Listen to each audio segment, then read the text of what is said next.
Here we are. Yes. All what are we connecting. doing? Oh, it's okay. You can still. I'm still bumpering you in. Okay. Yep. Phoenix Calida is still getting bumpered in. Everybody is So I have owed time to to the take a K. bite of food, is what you're saying. Yes, ma'am. I could have taken you off camera first. I could have. Could have. All right, folks. Let's get this gosh darn thing cranking. Now, sisters and brothers, we know we got over by the blood, the sweat, and the tears of sheroes and heroes, some whose names we know and some whose names we do not know. But I will tell you something, we have been here before. Now, the only difference is we got some company, Rev. We got our gay lesbian sisters and brothers with us this time. We got our Hispanic, Asian, Native American sisters and brothers with us this time. I think Dr. Reverend Martin Luther King said we may not have gotten here on the same ship, but we are in the same boat right now.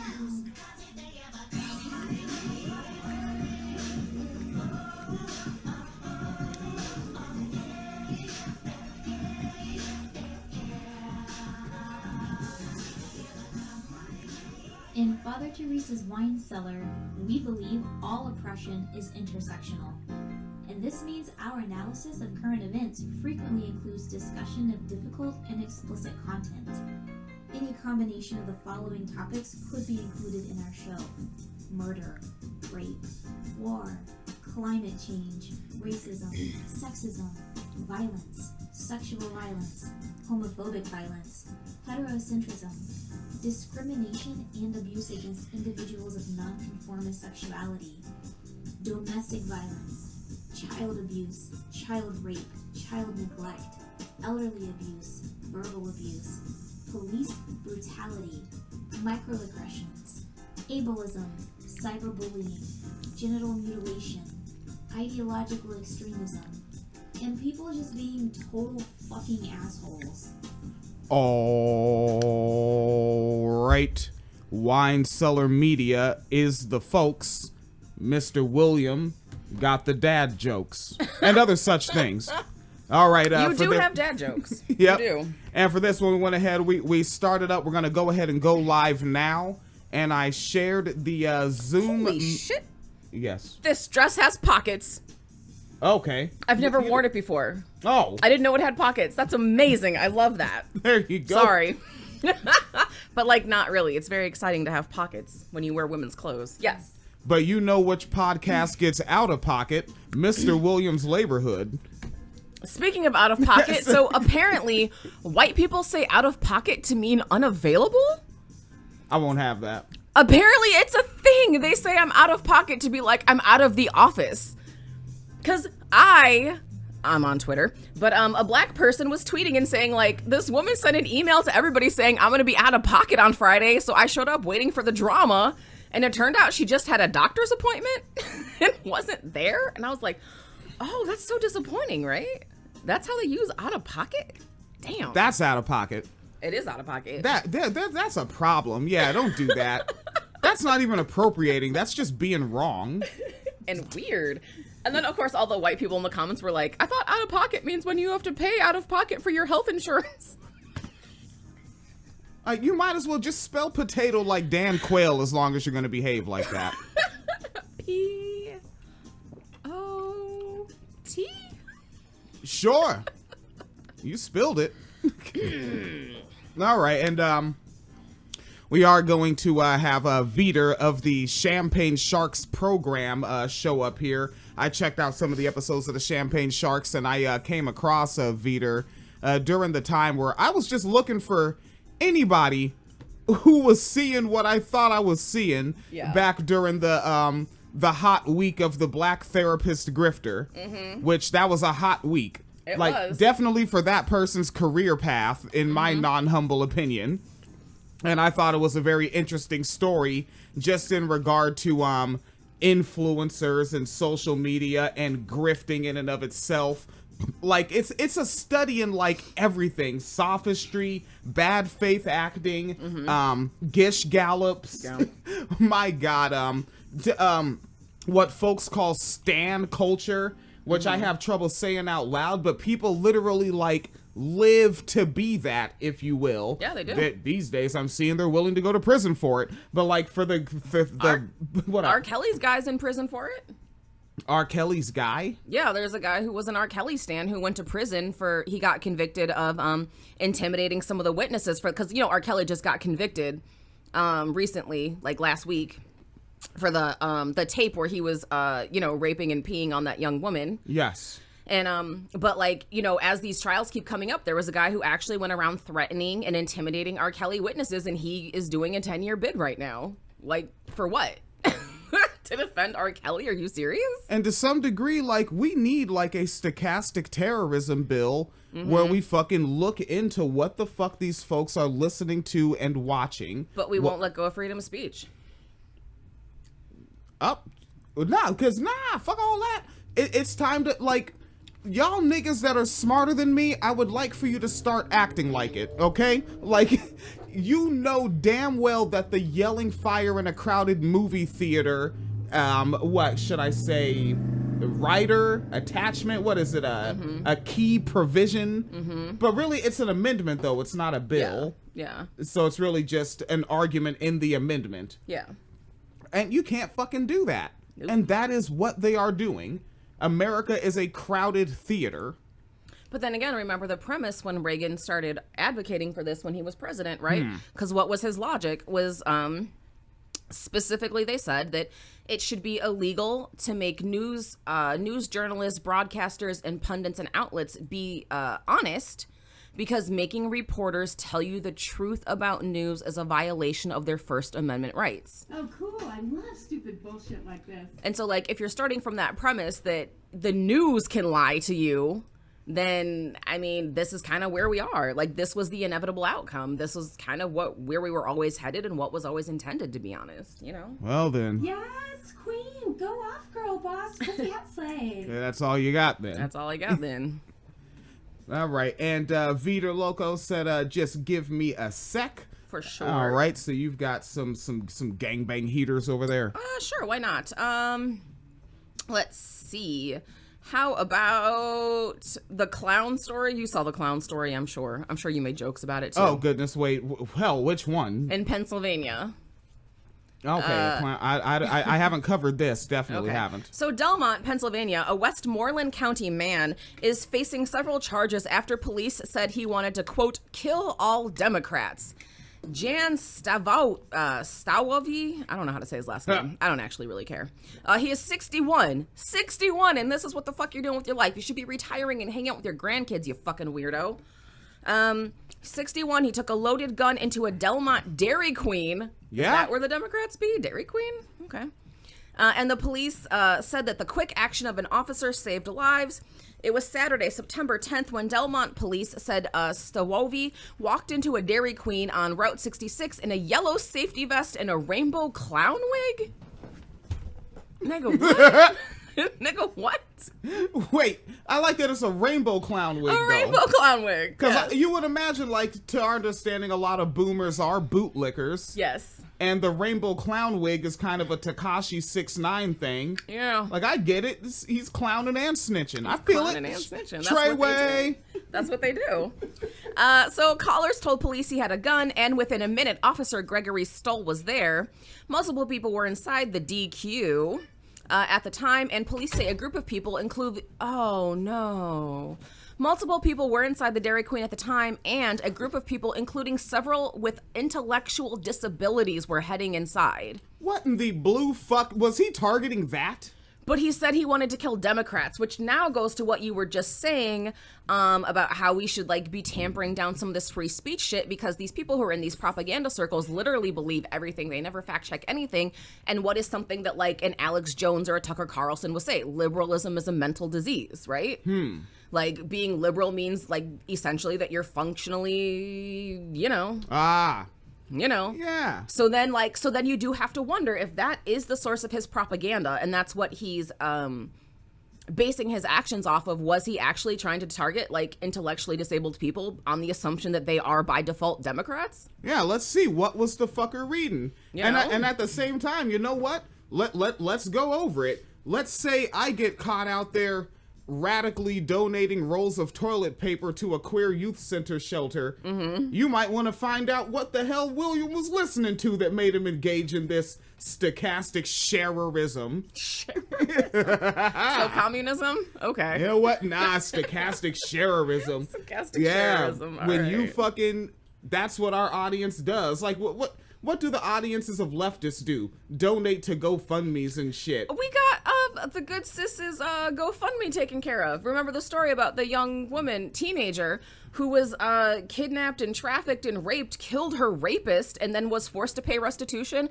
GoFundMe is paying the restitution. Is that Centoya Brown or a newer one? No, it's a new one. It was one that happened like literally last week. Okay, I think I heard a black conservative commentator covering that. Yeah, I'll have to double check, but I'm pretty sure she was supposed to pay $150,000 to his family for killing him for raping her. Yes, that's what he was covering. Yes. Yeah, but no, they had to GoFundMe up, and she got like $300,000. So GoFundMe is covering those fees because you shouldn't have to fucking pay a family of your rapist for killing the guy who raped you. Which, like, if that's the family he came from, why aren't they fucking paying her for damages, fucking mental health damages? I'm saying, like, I want these people, I think they should have to be, like, interviewed, cross-examined, like, publicly examined, because why the fuck are you getting basically reparations for raising a rapist? Well, like, and what kind of culture is that? And what kind of like, that's what we talk about. These systems came from this culture, right? Like, the systems that we're in came from a culture of people that practiced scorched earth as a policy. Yep. The systems that we're in, this Anglo-American judicial system, right? The Anglo jurisprudence, they call it. That came from putting thumb screws on rape victims to see if they change their story. You're not surprised at what up? Yeah, the whole, like, every time we talk about, like medieval Europe and shit, I'm always thinking about the author in Germany who basically wrote a book about how burning witches at the stake wasn't severe enough. Like, someone Not severe enough. Yeah, someone actually like sat down and wrote down, and you know how hard it was to write shit and publish it back then? Yeah. Like, sat down, wrote down, and published the idea that burning witches at the stake was not painful enough because they died from smoke inhalation before they really felt the heat and pain from the flames. Like, what kind of fucking sociopath thinks that burning someone alive is not enough torture? What the fuck? Just saying. Oh, yes, Hi. we were already live. We figured we'd go live while you were coming in there. Can you hear us? Oh, okay. I can't hear you on my end. Wait, did you join audio? Join audio. Did you join audio? Let me see. Look, we have Vida on video there looking for the audio. Doing it Guys live hear is me? so fun. Oh, I can hear you. Oh, there we go. There it Yes, is. we There got it it. We got it. Yay. Okay, and I'm looking at the wave file, and I do see your voice coming in. Awesome. Do you guys hear my AC and my fan? If so, let me know. I can turn it off. I can hear my fan, so don't worry about your fan. Might turn our AC back on too. It's hitting 80 out here today. Yeah. Okay, cool. Hi, nice to meet you. Yep, Heidi ho, neighbor, and we really are kind of meeting here. I'm gonna go ahead and bring you up on our screen. We are currently live on the Facebook Live and the YouTube, and it's it's streaming to the Twitch right now, and we have the internal recording on the computer. So your face is about to show up on there in a few seconds. Oh, I'm not there yet. Okay, cool. I was like, wait a minute, I just hopped right in. Whoop, going to Zoom meeting. There we are, properties. Let's bring that down. And while I do, I'll talk about a little bit of how I came across you, as I was talking about to the audience when we first started. What is wrong with that darn Zoom thing? Well, that is just wacky snacks there. I'll have to figure that out. Give me 1 second. I'm gonna turn off my camera, but I'm listening. So just give me 1 second. Yep. And And I should probably take my government off. Am I live yet? it's not showing up on the screen, so it's good. Okay, let me change I don't want my government on here. Yeah. Yeah. Yeah, we don't want to. Don't want the Nicki Minaj fans to find us. No, y'all have no idea. I've had people email my job. Oh my gosh. Yeah, that's why I use my radio name for almost everything I do on social media. I work in radio, so this is my radio name, Vida Star. But yeah, so yeah, I don't want people emailing my job after I say the stuff I say. Yeah, okay. Yeah. And see, and that's was something that I noticed, right? After I'd come across you and some other folks, because I was just looking for anyone that was kind of seeing what I was seeing when the black therapist grifter from TikTok did what, and I noticed your analysis was different than mine. And what I like about it was like, it's like I agree and I disagree, where I'm like, I think she was a bit more insidious, but what you folks were saying was a smart analysis, and I think you're more normal people than me. I'm not trying to say I'm some wacky out there super weirdo, but I'm not that normal, right? So things that come from my perspective are going to be a bit skewed. And so I thought that what you folks said on the Champagne Sharks program, and I'll just say it, they have a part that's public and a part that's on their Patreon, and for $5 a month, you can access that. And it's a darn good program. I went and signed up for it myself, and what you folks were saying, yeah. But I was wondering, like, also if you could see a bit of what I saw, where it looked like, I'm not saying she's a super genius, but smart enough to see the basic marketing of there's an audience that can be pandered to.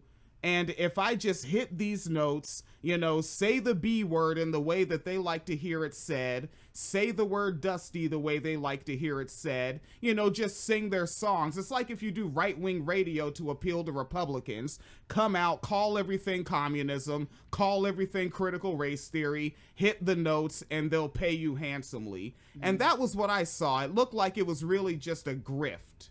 Did you think you saw any of that at all there? I don't even think it was that deep. I don't think she was that deep. No, see that was that was in their analysis. Yeah, because like you saw like more of like a someone that was venting about their own personal problems, and it got out of hand. Yeah, I think she used a lot of the social media talking points to justify and fuel her feelings for her personal situation. And then she got on the internet and started babbling and then tried to use those social media talking points and use her credential to validate those social media talking points. So that's kind of how I was looking at it. I don't think she's that intelligent. Like, I don't think she's like some super intelligent person who was strategizing. I don't think she was even strategizing. I think we're watching a person who was having a meltdown on the internet, and we took it for, not us, because we were clearly, you know, understanding what we were looking at, but a lot of people who liked her videos or supported her videos were basically being entertained and don't even realize that they're watching this person have a meltdown. And you're taking what she's saying as fact. You're taking as what she's saying as true. Also, a lot of hurt people are going to gravitate towards that message, right? So it's the same thing with what we call incels, or the, you know, the people who are in the Save Yourselves Black Men crew, or the, what they call Red Pill, or whatever they call it. Oh God, right? Those guys. Yeah, like, but it's the same concept. It's these people who are using these talking points to take advantage of people who are in pain. And so this girl is an example of somebody who is in pain, and it's clear that she's following the language and the culture of these online talking points from all these other hurt people who are using their bitterness to make their talking points, and then make it out like their experiences are universal, and there's literally no self-reflection from either camp, right? So there's no self-reflection in that you know, red pill camp, and there's no real self-reflection in this whatever camp you want to call her. I wouldn't call her a divester, only because I didn't see her say she wanted to be with white men over black men, but she was using some of those similar talking points for sure. Yeah, and I noticed when I delivered my critique of her, and you know, because I'm kind of ideologically homeless. Like I fall into the misanthropy side of things. Like I kind of disagree with everybody a bit. And on one of my videos, I'm noticing the manosphere guys when you say something that they slightly agree with or against something against someone said they hate, they think they need to be a fan of yours now. Yeah. So you get the guys showing up where they're like, "Yeah, king, tell him." I'm like, "No, I'm not your king, buddy. I don't do We're what not on you the do." same team. Oh, I get that a lot. So you're I saying get you that a lot. don't want stands, No. but you could have your own set of barbs. No. I don't need felonious people hanging around me. No, I feel that. You know what? It's funny you say that because that happens to me a lot. So if you look at my Twitter, you'll find that some of those manosphere or those save yourselves black men guys or these guys who clearly low key hate black women or hate women, but they don't want to admit it to themselves. They'll like my stuff whenever I'm going at people like that therapist, right? They'll like that stuff. But the second I start criticizing their camp, all of a sudden I'm all types of other names. I start assuming things about me. That's why you're single and broke. And I might be broke, but you don't know if I'm single or not because I don't talk about my relationship on the internet. You know? I keep that because I don't believe in putting all my issues out there. You know what I mean? Because if let's say I'm going through a tough relationship or I'm going through a breakup or something, I'm not going to get on the internet and just start saying, this is how black men are because I'm going through this breakup. That's what a lot of these people do. They're going through something painful. If you look at more of that woman's videos, she has a video where she says, a guy just told me something that hurt my feelings and broke up with me. And that was why she said the shit she said. And that was her pain. She's having a meltdown on camera. Everybody's like, yeah, girl, that's right, girl. These black men need to heal. This girl needs to heal. We're looking at her have a meltdown. And you're talking about how black men need therapy. And she's a quote unquote therapist who, by the way, was not utilizing any of the best practices used in therapy. Thank you. And I think that was what triggered me the most about her video. It wasn't an actual call for black men to get more mental health support.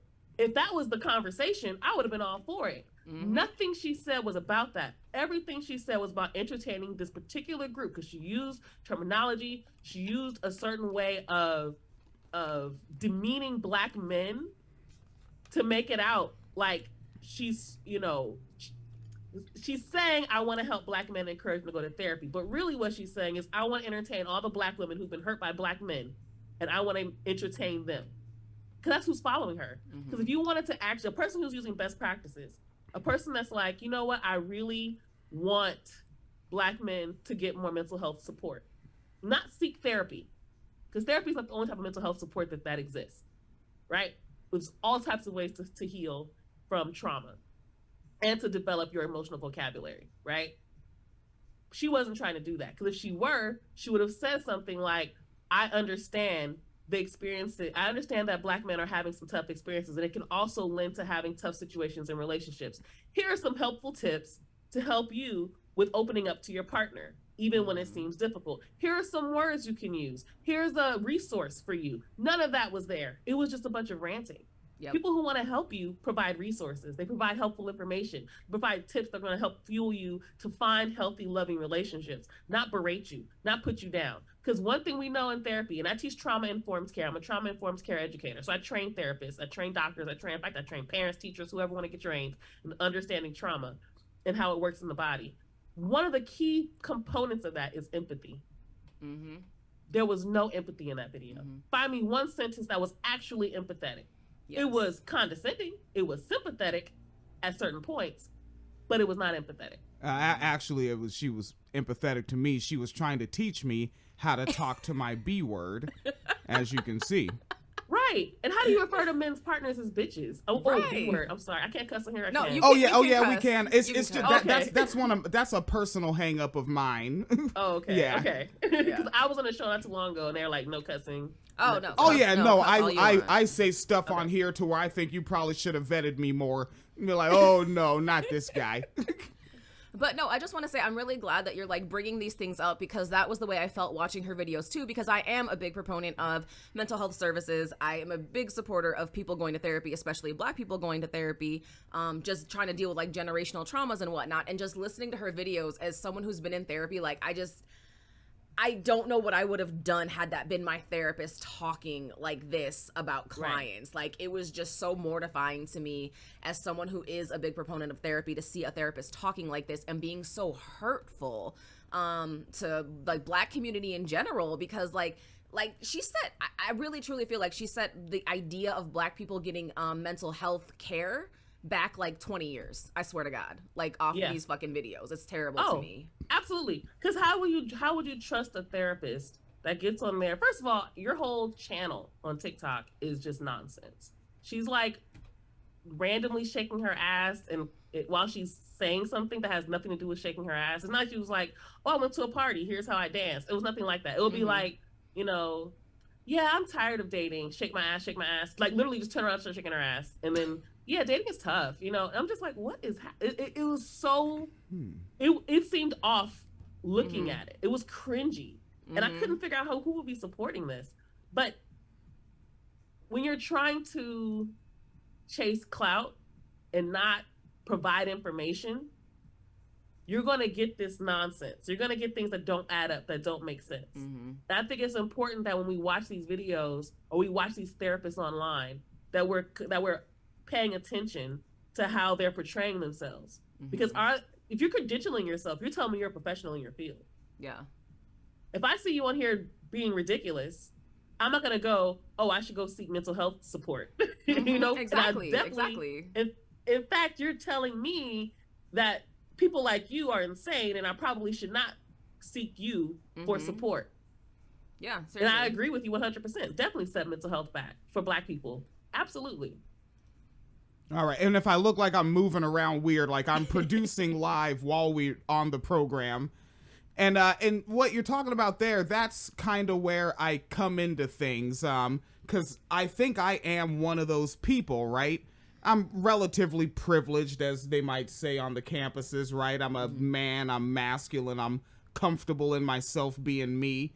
But I don't know much about healthcare in general, let alone therapy, right? Like, I know nothing. Like, I got stitches once. Yeah. I got hit by a car. I still worked overtime that week. Like, I'm just a different kind of guy.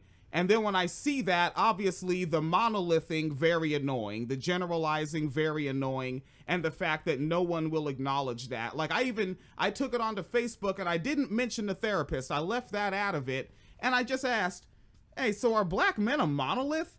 And people would not answer.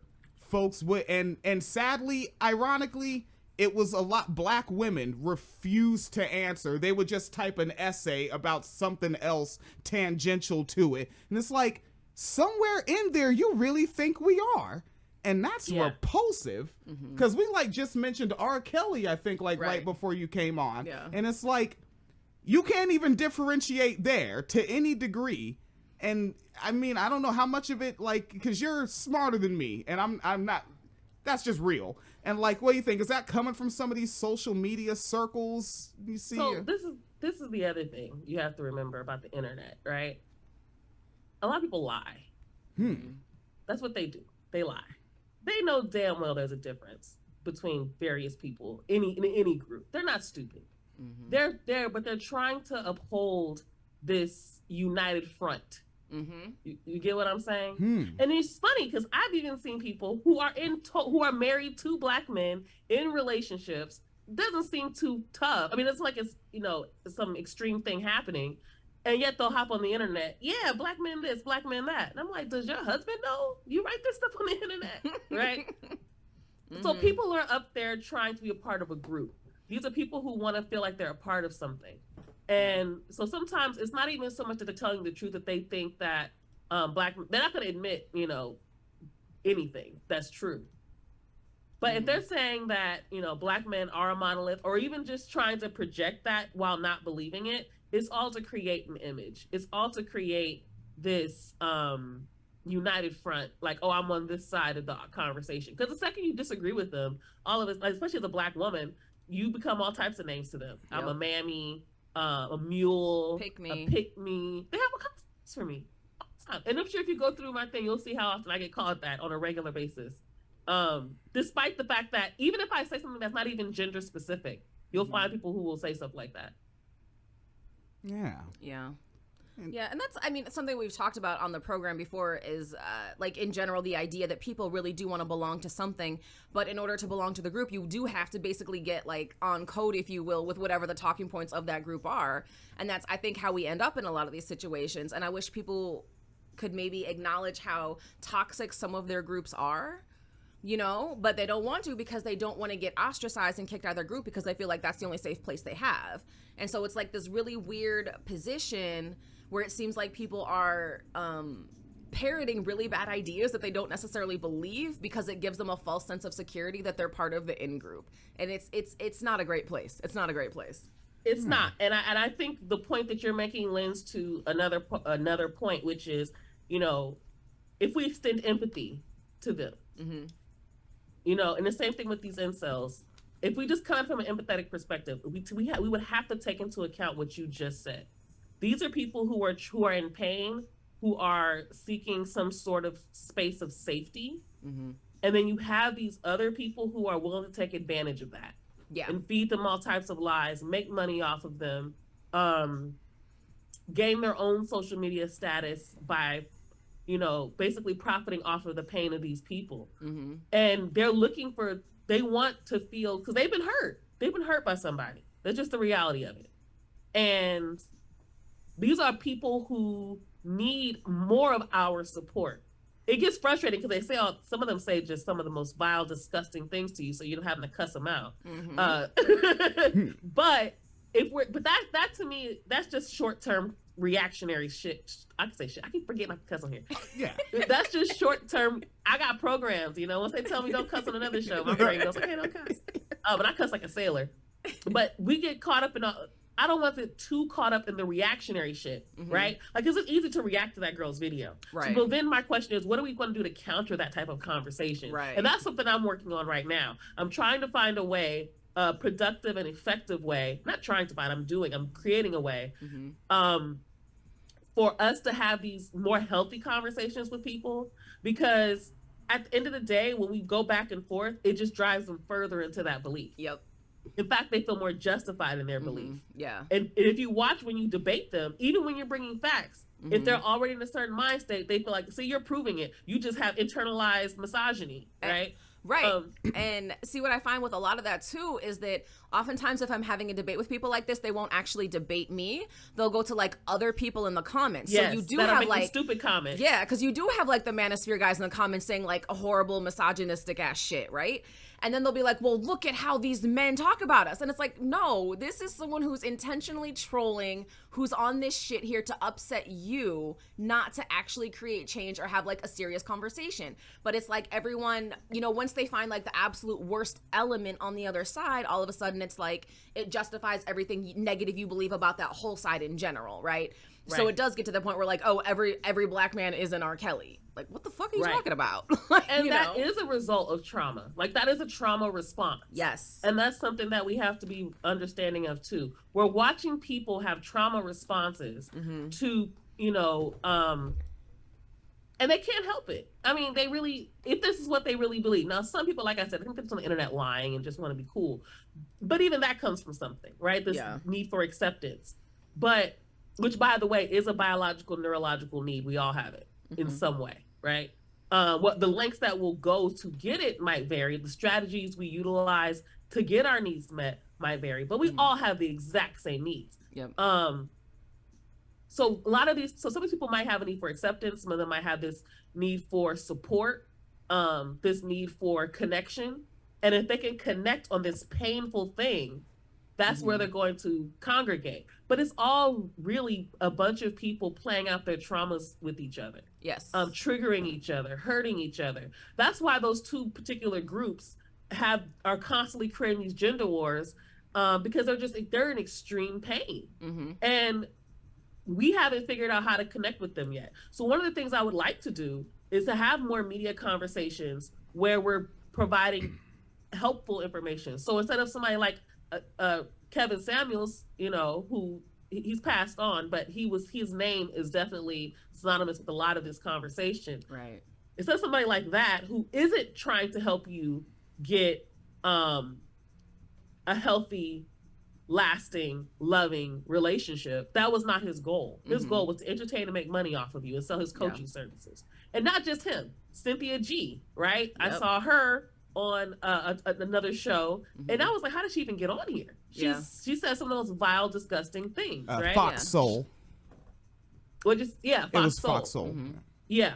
And so she says some of the most vile, disgusting, unhelpful things to about black men to black women, and then telling them like, you're always going to be a victim of black men, and filling their head with this. And now you have this girl who's just been hurt by a black man in some way, who's buying into this, instead of us being able to find, instead of her being able to find actual support so she can move forward and find another healthy, lasting, loving relationship.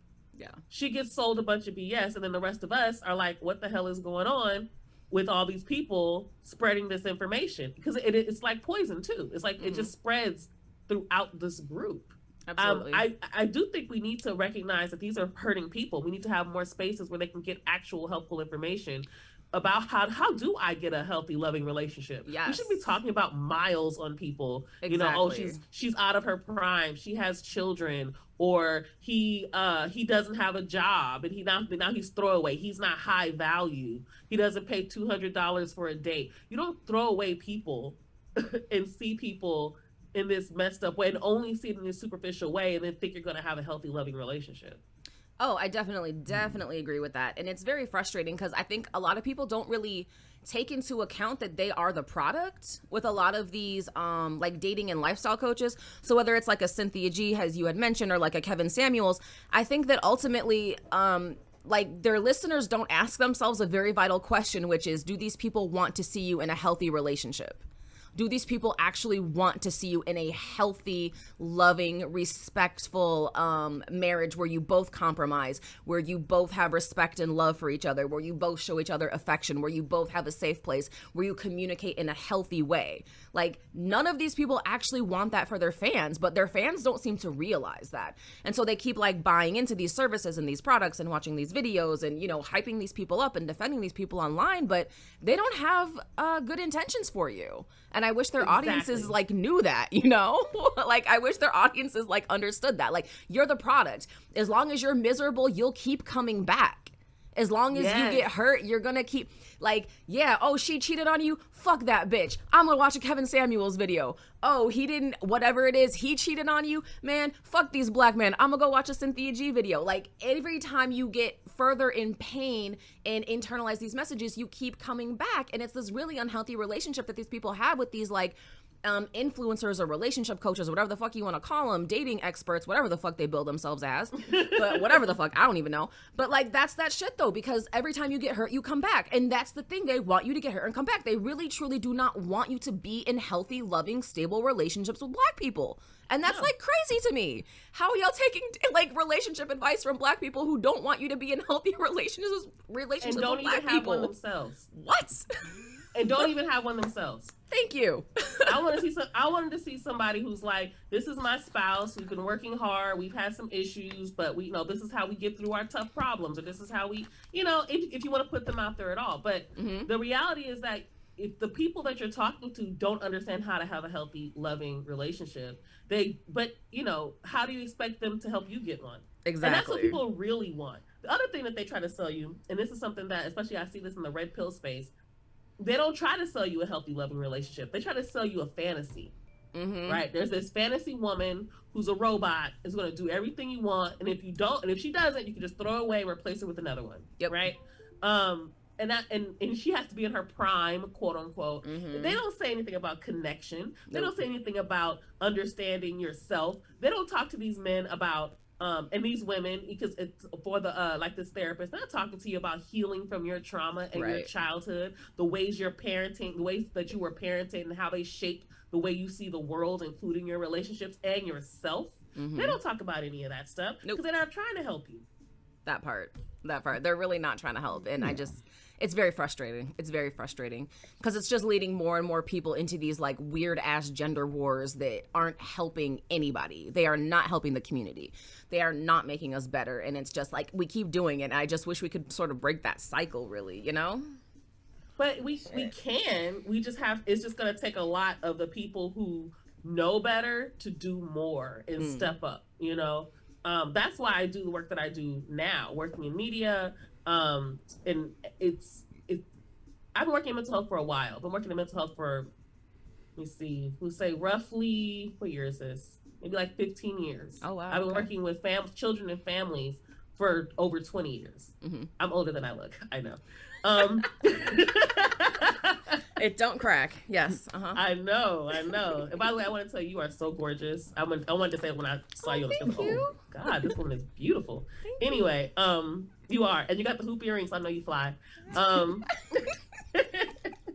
But I got my point, looking at your gorgeous face. What was I saying? Oh, I've been working in mental health and working with families for a very long time. And in that work, I've learned so much even about myself. You know, in fact, a lot of times we don't even realize the ways that we're playing out our traumas. Sometimes they're good ways, because I also believe that traumas also can give you a superpower, right? And this is something that's backed by a lot of psychologists and neuroscientists, which they find that some people who've experienced trauma, or all of us, there's always this other element. We have heightened abilities in certain ways. And if you look at any superhero movie, and it's a cool if I explain the full concept. I don't know how much time we have. No, go ahead. Oh yeah. We don't have any bosses. Okay, thank you. So if you look at like any superhero or most superhero stories, right? They always start with a trauma. Yeah. Right? You crash down to earth from your alien parents, right? Right. You bitten by a radioactive spider. You fall into a vat of chemicals. You have scientists experimenting on you, and you develop all these skills, right? And some of these superpowers are also inherited, right? Yeah. From their parents, because their parents had powers, right? Something traumatic happened to their people, and then their people now have developed these powers. There's all kinds of superhero stories like this, right? That's how it is in real life.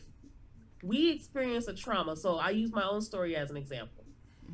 I was raised in a very abusive household. My father had bipolar disorder and narcissistic personality disorder, none of which got diagnosed until way later in his life. He was a recovering alcoholic. He had been sober for like overall in total about 24 years. But during the time he raised us, he hadn't drank anything, a drop of anything at all. But he was a dry drunk. And if you know what a dry drunk is, and for those of you who don't know, a dry drunk is a person who is sober. They're an alcoholic that's no longer drinking, but they still have the abusive tendencies of the alcoholism, except it's worse because they have all the dexterity of a sober person. Right. So my father was very physically, psychologically, and verbally abusive, emotionally abusive, right? But my dad wasn't like he was a monster 24/7. You have these days when sometimes he'd come home and he'd come home with donuts from Krispy Kreme, or he'd take us bike riding, and you just didn't know which dad you were going to get whenever he walked through the door. So because of that traumatic experience in my childhood, I developed a heightened ability to understand tone, body language, right? Facial expressions. I'm highly sensitive to them. Yes. Right? Yes. Because when my father came home, you had to see my dad. And it's funny, my dad realized this because he told me this later. He said he noticed that when he come home, me and my brother would watch him for a good maybe 2-3 minutes before we moved. Because we had to see which dad it was that was coming through the door. Yep. So that became my superpower later. But initially it didn't feel like a superpower because I was also, just like most superpowers, you don't know how to control them. Right. So if you're, for example, before Cyclops in X-Men learned how to control his eyes and have some glasses to help mitigate his ability to use that power, he was just burning everything up with his eyes, right? Right. You become destructive to yourself and others because of that trauma, right? So in my example, I was highly sensitive to body language, facial expressions, but I also had crazy anxiety. So the second I felt like I got a disapproving look, I would panic. Yep. The second a guy would tell me, this is as an adult, second a guy made a move that was just slightly different, I'd panic. Oh my God, something's going on. Yep. I'm about to be hurt. Let me react. Let me protect myself. Let me go inside. Whatever my survival response was, that's what I went into. Because I didn't have control of that power yet. I would Right. go into super anxious. If a teacher talked to me in a certain tone, I'd get anxious and I couldn't learn anymore. Then I get in trouble for not learning anymore, right? And then on top of that, in the ways that I may have hurt others because of my assumptions and being anxious, I might have reacted in defense Right. and attacked someone who Mhm. wasn't hurt, who wasn't trying to hurt me Mm-hmm. because I didn't have control of that superpower. But as you get help, as you heal, as you get the support, as you get Mr. X, what's Professor X to Yes. help you out Yes. and help you teach you and can help teach you how to control your superpowers, what tools to use to help you. Until you get that, you could be out here hurting yourself and everybody else. But once you do, you can now control your superpowers. Yes. So now I use that power. I've been working, like I said, I've been working with families and children and families for 20 years, right? I use that skill set Mm-hmm. to be able to help people, to support people, to even be able to understand myself. Okay, I'm in a situation, I'm not sure what's happening. I can see danger before it happens, Yes. right? Yes. That's now my superpower. So a lot of times we have these traumatic experiences, but they can help us. But we have to learn how to use those powers. We can use those things to help us find healthy relationships. We don't necessarily have to stay in that space. The thing about clout chasers and these grifters and all those people is they're going to take you away from healing. They want you to keep feeling that pain. So like you pointed out, so you can keep paying them or keep giving them likes and keep giving them the numbers they need to make money off of you. Mm-hmm. Yeah, I this is agree. why it's important to follow directions, folks. The reason why this is going so well, Vida told me do less show prep. It's okay to show up ignorant to this one. Yes. And I did, and you're getting a fantastic episode out of this. Everyone knows that's what's happening, right? Yes. Follow directions. Yes. Listen to the professional with 15 years experience said, work less hard, son. I said, yes, ma'am. And now you're getting a very constructive episode. And I'll just recommend it again, folks that have been tuning into the Wine Cellar over the past decade that we've been doing this, or if you showed up later, anytime later. I'm going to recommend Champagne Sharks. Go in your favorite podcast application. Do you have it pretty much in all streams? Yes. Yes. But if you go to our website, champagnesharks.com, you'll see everything. If you just Google Champagne Sharks, you'll find us, because there's literally nothing else called that because it doesn't mean anything. Yeah. So we don't drink champagne or anything like that. It's just, So I you're don't not- even know how they came up with the name. So you're not actually a shark, is what you're saying. I mean, I might be. No. There's strong irony in that, right? Because like you said, it means nothing, but it's so different that you can't find anything else if you search it. And that it's called Champagne Sharks, because I did the same thing 10 years ago when I started. I called the program Father Teresa's Wine Cellar. I dressed up like Mother Teresa for all the pictures, and it was like, it's goofy enough, you're gonna click it. What's this guy talking about? And I don't think I'm wholly unprofessional. Like when I'm covering my climate change stuff, I'm gonna give you all my sources. I'm gonna give you the professors and all the names. But Champagne Sharks, I will just say, is a better sourced program. It's just they're doing something good over there. Go over, click it. You got $5. Hit the Patreon. It's a quality program. They do imagine what Vida's doing here. Imagine over what you guys are in the 500 episode area now. Oh man, I don't even know. Yeah, I 'Cause think they started before. So they actually started with just 4 of them. It was 4 guys, and one of them passed away. And a little bit later, I don't know if it was a year or so later, they saw me on Twitter, like how you saw me on Twitter, just running my mouth. And and one of them asked me to be on an episode, and I joined an episode. Next thing I know, they asked me to do it continuously, and I was like, sure. So they had already started. I think they had been doing it for a few years before I even hopped on, but they might be at like 500 something. I don't know. Okay. I'll be honest with you. I mostly, when I record, I'm so self-conscious. I never go back and listen to anything I do. I rarely go back. I won't say never, but I rarely go back. So I'm gonna look and tell you how many episodes we're at. But yeah, I thank you so much, by the way, for promoting it and championing it, because I've been asked to be on a lot of shows, and I've been on some. Some didn't work out so great. Some worked out okay, but it wasn't for me. this show, it was like everything I was looking for in a show. So when they Nice. asked me to be a part of it, I was like, this is what I want. Because I think people, because one thing I love about us, one, we have 4 different diverse perspectives. And now that I'm there as not only a woman, as a Black woman, but as a person who's really big into mental health, I add another element to the program. But we talk about all sorts of things. The main thing is we don't have this belief that everything is in these dichotomy, right? Everything's one thing or the other. We don't have these extremes. There's nuance in almost everything. And sometimes there's a whole nother perspective that wasn't even discussed, right? Wasn't even brought up. So I love that. I love that we don't have to be beholden to a side on anything. You know, not that none of us have sides, all of us do in some way and have our own biases, right?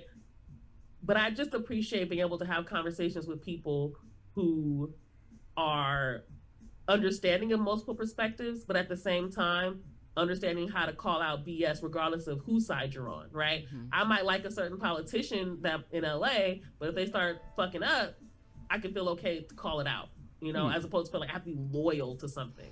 If I think Black women in a particular conversation are fucking up, I can say that. If I think Black men are fucking up, I can call that out too, without feeling like, oh no, you're turning against your own people. No, I'm calling out something specific about a specific group of people. So I appreciate that, you know. I appreciate you guys bringing me on here, honestly. I'm very, very flattered. Yeah, and already, I'm loving the graphics too, by the way. I've been oh yeah, I'm producing what I can. Like I told you in the message, like I had the computer just farted on me and I lost a bunch of show prep. I usually have more things I can click to, but I was like, I'm already late, and as a part of the black male monolith, I already hate being late for work because that just makes it even worse. And I wanted to ask, because it could be a fuzzy memory because I'm like a decade out from this experience now. And it could also be your accentuation. You may sound like another person I've heard. Were you ever on a panel with the Black Freethinkers podcast with Kim Veal? Okay, we've been on programs together before anyway. Oh, wow. Yeah. That is so dope. What? Okay. Yeah, I actually used to have a show on Black Freethinkers Radio. I've been on a few Black Freethinkers things around that time. That was so long ago. Oh my God. That's like 10 years ago or longer. Yeah. When I was on there, and you know, like I would join the panels, but it was like I've got to break off and do my own program because I had different interests. I was at the end of my 20s, and I was like, I don't really like this capitalism thing, and I want to talk more about that. You know, and they were more. I get it. Yeah, and they're a lot more academic than me, while I'm kind of just, you know, flying off the handle, blue collar guy, kind of aged out of foster care, and I'm like, yo, fuck all the presidents. You know, I'm just ready to go off in a different direction, and I mean, so far we're still rocking it. Like it's dope.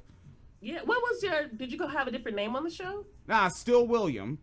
But Really? I wasn't really on the mic that much because there were typically a lot of people, and as I said, like as now I was still kind of ideologically homeless. Like when I speak, if someone calls me a feminist, like I may not call myself that, but I get why they would say that. If I speak, like my wife calls me an anarchist, I barely know anything about that, but I bet, you know what, she's smart, I probably am. Someone calls me a Marxist, I'm like, maybe. But then when I relate to a lot of what you're saying. I'm the same way, actually. And I've said this on social media, I've said this on shows, I've said this multiple times. You'll never see me assign myself you'll never see me associate myself or label myself according to any group. You'll never see me do it. I've probably done it in the past, and I have done it in the past, and I saw where things were going, and I was like, nah. Like even feminism, I called myself a Black feminist when I thought Black feminist was something different than what it has become. And when I've learned more about feminism and feminist history, I was like, okay, maybe this isn't me at all. You know. I started looking more into Africana womanism, and I'm still learning about that. Shout out to Dr. Zakiya Myers. But even Pan-Africanism, you know, I'm not against it, but I wouldn't call myself a Pan-Africanist. But if you hear me talking, you might think I'm a Pan-Africanist, you know? But it's like most things. I can think something holds true elements that make me that. Yeah, I don't even label myself according to any of those things, because the second that group does something weird, you're associated with that. Yeah, and then everyone wants you to like explain it or justify it. Be like, well, then why did they do this? You're like, I wasn't even there when this decision was made. I don't know. Like, I don't even agree with that. But now I'm associated with this belief system that has nothing to do with what I think. And and I think a lot of that for me comes from growing up in a cult. And I think and I didn't know I was in a cult. I thought it was just like everybody else's church, until you start to realize, oh, everybody doesn't have a prophet you have to obey and get permission to go to prom or join the cheerleading squad or yeah. So that was my life. So I think because of that experience, and then once I got out of the cult, and you just leave. You don't know that at the time, but you could just leave. Some cults. I was like 19 when I left. I went to college, really. And my life it just was too hard to keep up with that cult life, because they keep you busy 24/7. I think that's how they work. They have you involved. You're sleep deprived. It's a lot of sleep deprivation. They're guilted for not being sleep deprived, or how dare you? You don't believe in, you don't want to believe in the Lord's work if you want to go home and get some rest,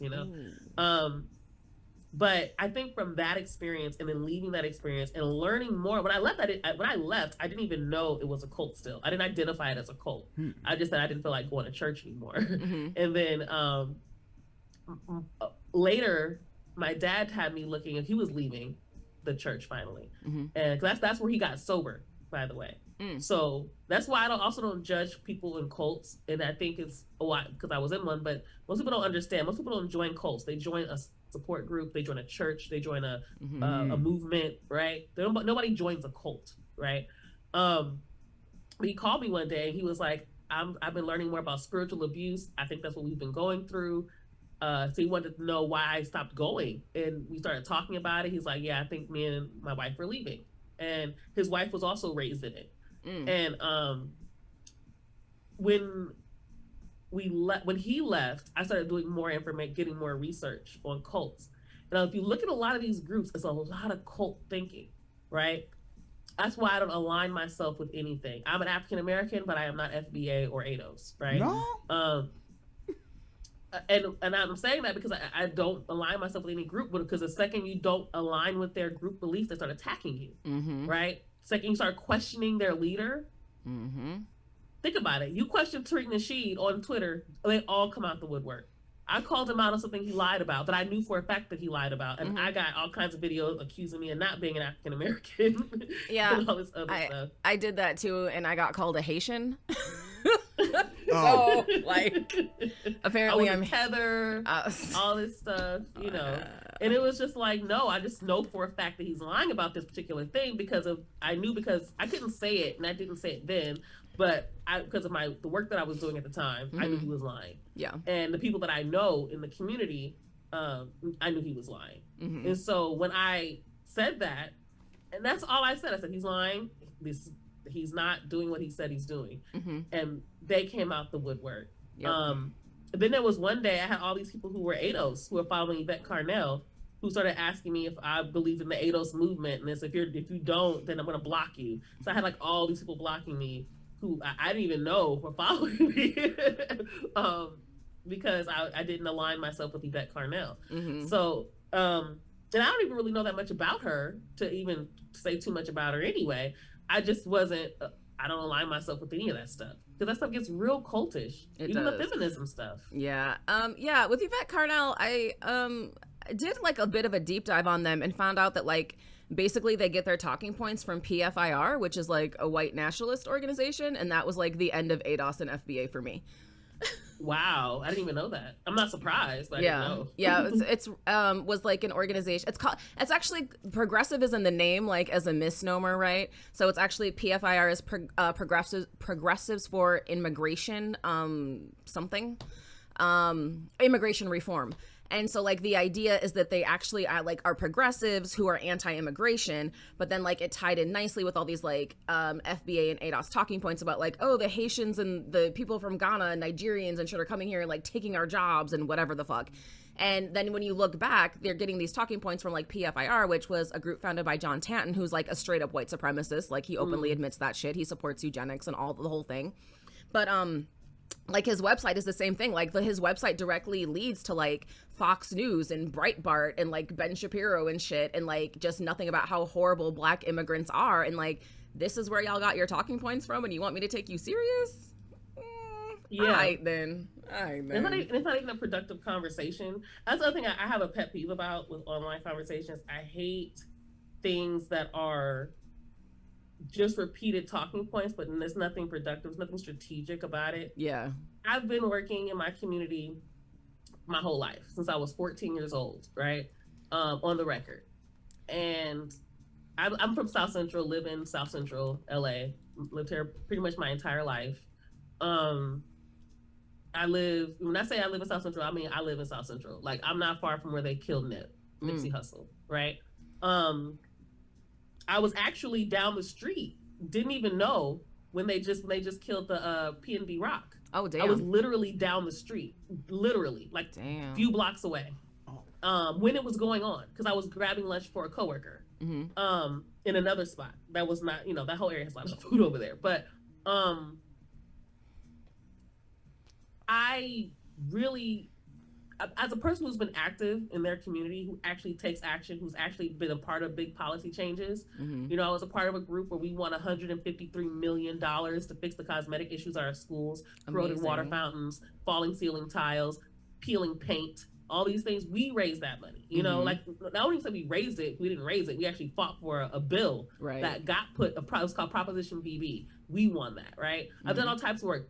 We did a campaign to make it so that the college graduation, the high school graduation requirements were the same as the state college entrance requirements, so that when people got 3.5 GPAs, they could actually go to a state college. Yes. Because before, what was happening was that you would, at our schools in South Central, we weren't getting all the classes we needed in order to even qualify for a state school. We couldn't even qualify. You had a 3.5 GPA, but because you didn't have 3 years of math, you only had 2, you couldn't go to UCLA. You couldn't go to Cal State LA. You couldn't go to Berkeley, right? You couldn't even apply. Like, you'd apply, they're like, you don't have enough credits in the right classes.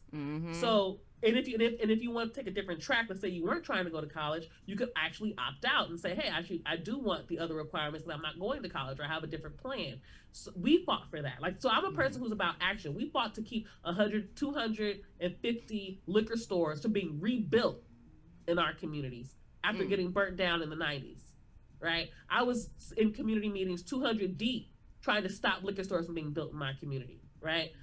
Which people don't understand the correlation between liquor stores and violence in their communities. There's actually studies done on it in Chicago and LA, and I'm sure in other places too. So at any rate, I've been about this life. I've been about policy change. I've been about direct action. So when I see people on the internet talking about things that don't even sound realistic, they don't even sound like actual strategies. You're just trying to gather people to do what? Exactly. I believe in reparations. We do need reparations. Now, where we 100% should be fighting for reparations. But if the way you're going about it is by attacking a bunch of other people, I don't see how that's helpful. Exactly. I don't see where the long-term strategy is in that. Right, and there isn't, because everyone's just grifting. Well, not everyone, but like some of the most prominent voices are people just grifting, trying to get their follower counts up and get their clicks up and monetize their content. And yeah, they have absolutely no interest in actually helping the community. And like, that's just devastating to me to know that so many people are essentially being led astray. And it's like, we're at a point now where a bunch of black people have left churches because churches are abusive, but like, y'all didn't. A lot of black people left churches and thought that like the church itself was the problem, as opposed to being able to identify red flags and bad behavior, manipulative behavior, abusive behavior. And so like, it does you no good to leave one situation where you're being abused and manipulated just to end up in the same situation with a different person. And that's, but people don't have enough conversations in my mind about, these red flags and recognizing these patterns of abuse. Like, you can change the location, but if you don't understand the patterns, you're going to get caught up again and again and again. And yeah, it's heartbreaking to me. And it's what everything you're saying right now, you'll see this replicated in every facet of our lives, or in people's lives, right? You see it in relationships, you'll see it in churches, you'll see it in education, you'll see it in various spaces because of trauma. And I'm going back to that point for a reason. We don't realize the ways that trauma shape our brain. and the way that it makes us react to certain situations. So like, I get really upset when people talk about abused women and how they end up in another abusive relationship. Oh, they keep going in. They must like it. People have told me this, by the way, and they don't understand what happens to the brain. If you don't recognize the same red flags that I might recognize, you're going to end up in the same situation. Yep.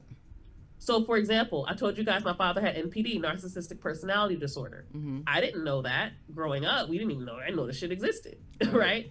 But with narcissistic personality disorder, when you raise children, you actually traumatize your children. Mm-hmm. I didn't know what love looked like. Mm-hmm. I knew narcissism.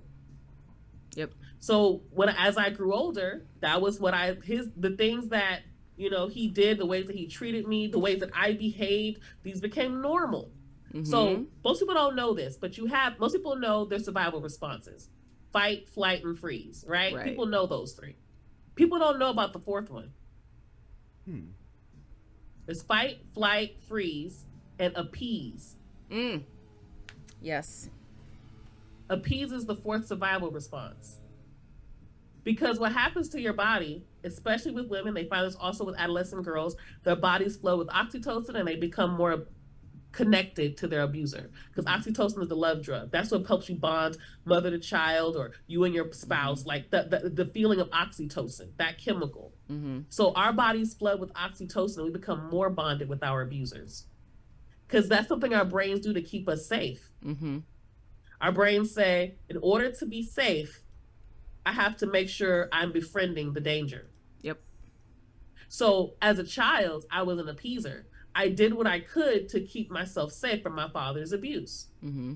So I would try to go above and beyond, try to be the good kid, the good daughter, and all this stuff, right? To help at least minimize the amount of abuse that I would get. Yep. Of course, being a kid, you still do kid stuff and you make kid mistakes. Right. But in general, I try my best to stay out of trouble. And I was very afraid of adults because I knew adults had a lot of power. Mm-hmm. So I was a compliant kid. This other thing when I train teachers, I tell them, look out for this. They think compliant children are okay. They know that the kid who's acting up got problems. Right. But the compliant kid could also be, not saying always, but could also be exhibiting a trauma response. Mm-hmm. I was getting beat at home. Nobody knew because I was such a good kid. Oh, she's so well behaved. Right. I was failing math. But because I wasn't a gang member, it wasn't causing no problems. I graduated from high school. I was compliant enough, right? But that need to be compliant to power, that need to appease the power, happened in my relationships. So I repeated that pattern. I got into relationships that were with narcissists, literal narcissists. Mm-hmm. One guy told me he was a narcissist. Damn. And I argued with him because I didn't see the red flags. Mm-hmm. Because it was normal for me. Certain things were normal to me. What might be a red flag to you, you might be like, girl, that guy is clearly got some issues. He's arrogant, he's this, he's that.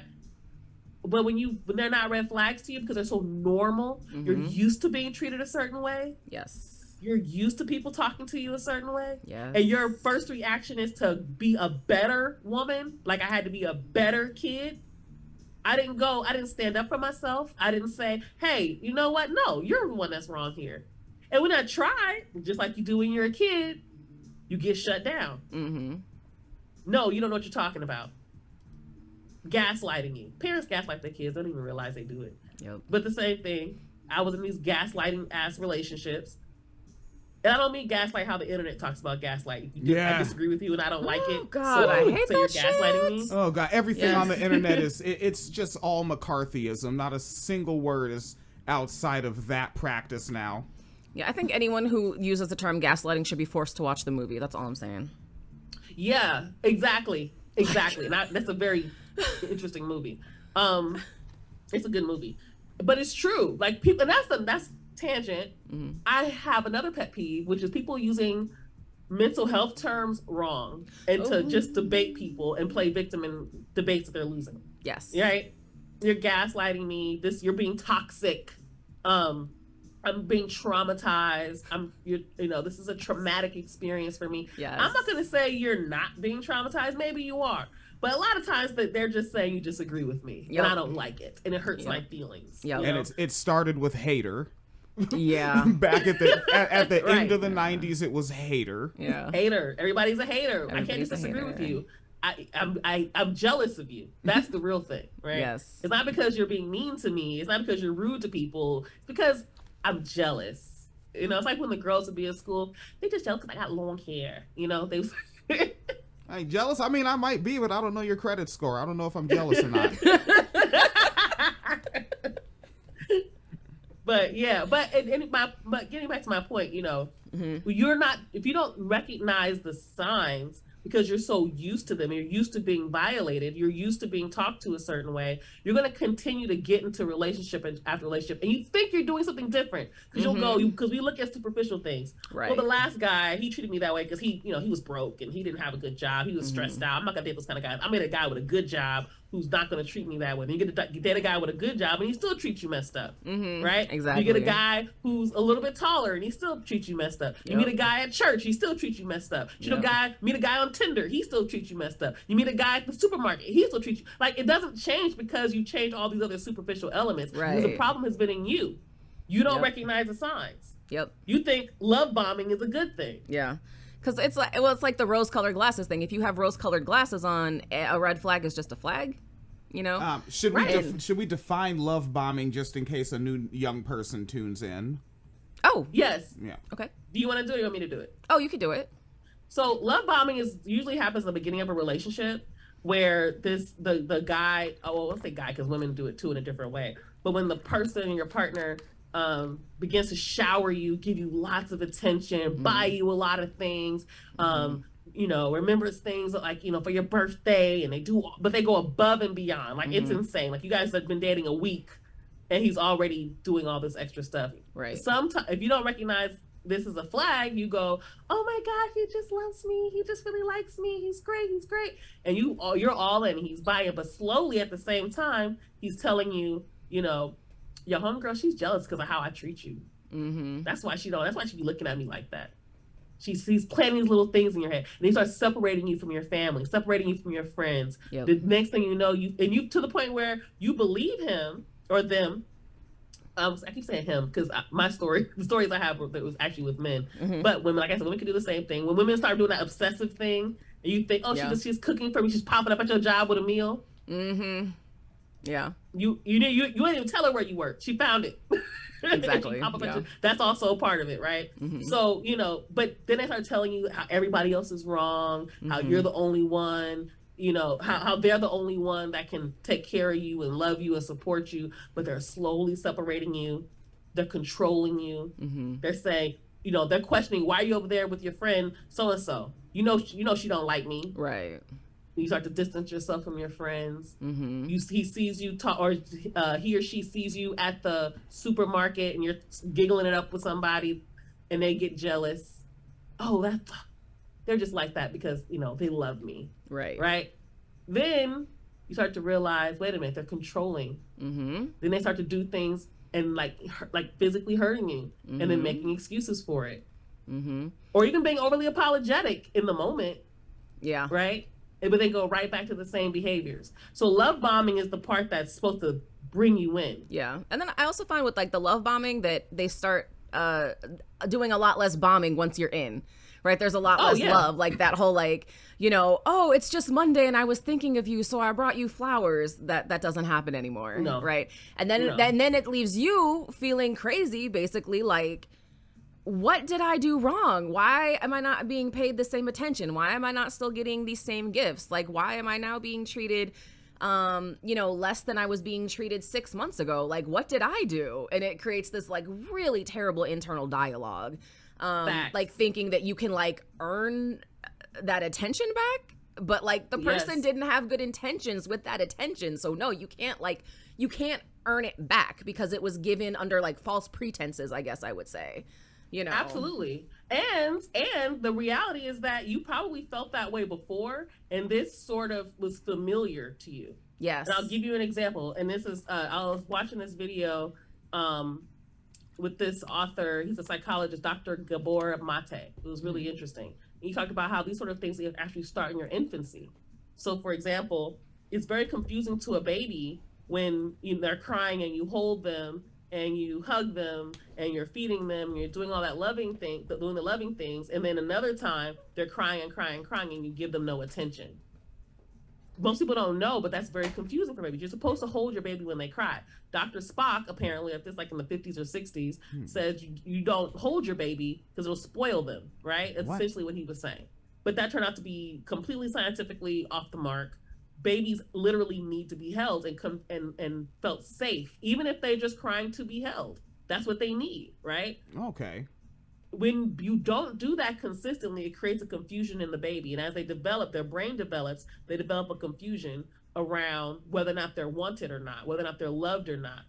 And it's the same thing happens when you get into these relationships. You start to get confused. You're in a situation where, well, they held me last time. What's going on this time? Must be something wrong with me. And as you get older, you start to, and children don't blame their parents. They never blame their parents. They always blame themselves. Oh, I must be doing something wrong. I must be bad. I must not be worthy of being loved. And then you get into these relationships and repeat that cycle. And a lot of this starts very early. And so you've come to even be in these type of relationships where you're repeating this cycle of, well, this person's mistreating me, but it must be my fault. I'm not doing the right thing. Remember when I worked at the domestic violence shelter, that was something common that I would hear. It was like, well, I did burn his food. That doesn't give him the right to slap you because you burned his food, right? That's not okay. But it's very sad because we don't realize the way that we've repeated these cycles. And sometimes there's traumas and situations that are growing up we don't even remember because it was so normal. Like, I didn't know I was being abused as a child. I was working with abused children. Most of my work has been working with children. And in that time, I was working with children who were going through some horrific traumas. Their parents were incarcerated. They were growing up in foster care or kinship care. They were pregnant or parenting teens. They were living in the housing projects of, in Watts and, that sort of thing. And during the time of the biggest gang war of the 2000s, right? So you have these children who are going through all types of stuff. I worked with children who have been abused by their parents, children, all this stuff. And my whole thing is I want to save the children. Not even knowing I was one of those abused children. Not even knowing that I was a kid who was growing up in a traumatized neighborhood. Not even knowing that I was that person. I was trying to help myself for years by helping these children. Not even realizing I had been abused. Not even realizing the relationships that I was in were mimicking the abuse that I experienced in my childhood. Never realized it. It wasn't until I learned about trauma and learned how deep it goes. I learned about complex PTSD. When I learned about that, which, by the way, should be a diagnosis in the DSM, they won't do it. Because if they do that, then they have to eliminate and re-examine how they diagnose other things, such as ADHD, right? Because they're finding out that ADHD is often misdiagnosed because it's actually PTSD in children. And I got the diagnosis of ADHD. I actually believe it's more likely childhood trauma than ADHD. But at any rate, I forgot. I don't know if you had another question. I'm just going on and on. Yeah, it's been ill. Like I'm like, Jesus Christ, do we have to get sent an invoice or something? Right. Like we should do this more. We should do this more often. Really. I would love to be on again. Absolutely, because there's so much to talk about. Like my trainings are like day long, 8 hours for 3 days. Yeah. And if I may just, my bad. Oh, go ahead. If I could just mention again, like the irony of like remembering you from Black Freethinkers and hearing, because I know you had a program and I couldn't catch everything live, but I would catch it in iTunes later when I'm out, running around on the bicycle and whatnot on the weekend. And like what folks hear a lot on this program is sometimes I play music in the background, actually a lot. And lately I've been going more lo-fi. I deliberately set it to lo-fi. And that's because I heard Vida doing that. And I was like, that lo-fi shit sounds good. Okay. I like that because it grooves and the music doesn't take over the voice of the people talking. Okay. But you can still bop to it. Oh, okay, my bad. You were hopping in. No, I was just actually asking. So do you like offer trainings? Is that like a thing or like sessions? So yes. But I don't want to promote it on here specifically because I have to use my you know. It's pro Yes. style. Yeah. Actually, but I. Oh, I'm sorry. Go ahead. no, I was gonna say, like, can we like chat about this after the show? Because like, Oh, absolutely. Because there might be people like, because I work at a 501c3 who might be interested. Absolutely. And I will say this though, I do train. In fact, I recently just trained a nonprofit organization called Communities in Schools, and out here in LA, and I do the onboarding where I train them in understanding trauma and how to work with parents, because they work with students a lot, but a lot of people don't know how to work with parents. Okay. And so, yeah, absolutely, we could talk more about that. But I would also offer a training, like we could do a mini training on here one day. That'd be fantastic. I'd love that. Because there's so much to cover, like how the brain works, understanding your brain development, understanding how, you know, your ability to even be able to think and plan long term literally go offline when you're in panic mode, right? When you have to feel like you have to survive, your ability to connect and empathize literally shut down. And it impacts our decisions, not getting our needs met, not understanding what needs are. We think needs are just food, sleep, shelter, water, right? And the people will tell you, well, that kid is spoiled, they have all their needs met. And I'm like, no, they wouldn't. These behaviors wouldn't be happening if their needs were met. There's other needs that exist, right? Such as your need for honesty, your need for support, your need for connection, your need for acceptance, your need for rest, your need for there's a bunch of them. Stability, right? Exactly. Your need for clarity, that's a need. People don't understand that, right? They don't understand their need for understanding. Empathy. You need to feel empathy. You need to have that from other people. And when you don't get it, look at how people act when you dismiss their feelings. Look at how you act when your feelings are dismissed. Right? Yep. And if you can relate to the fact that, okay, I understand what those needs are because I've been there, it's easier for us to connect and empathize with that. Therefore, giving them more, helping them get more of their needs met. Right.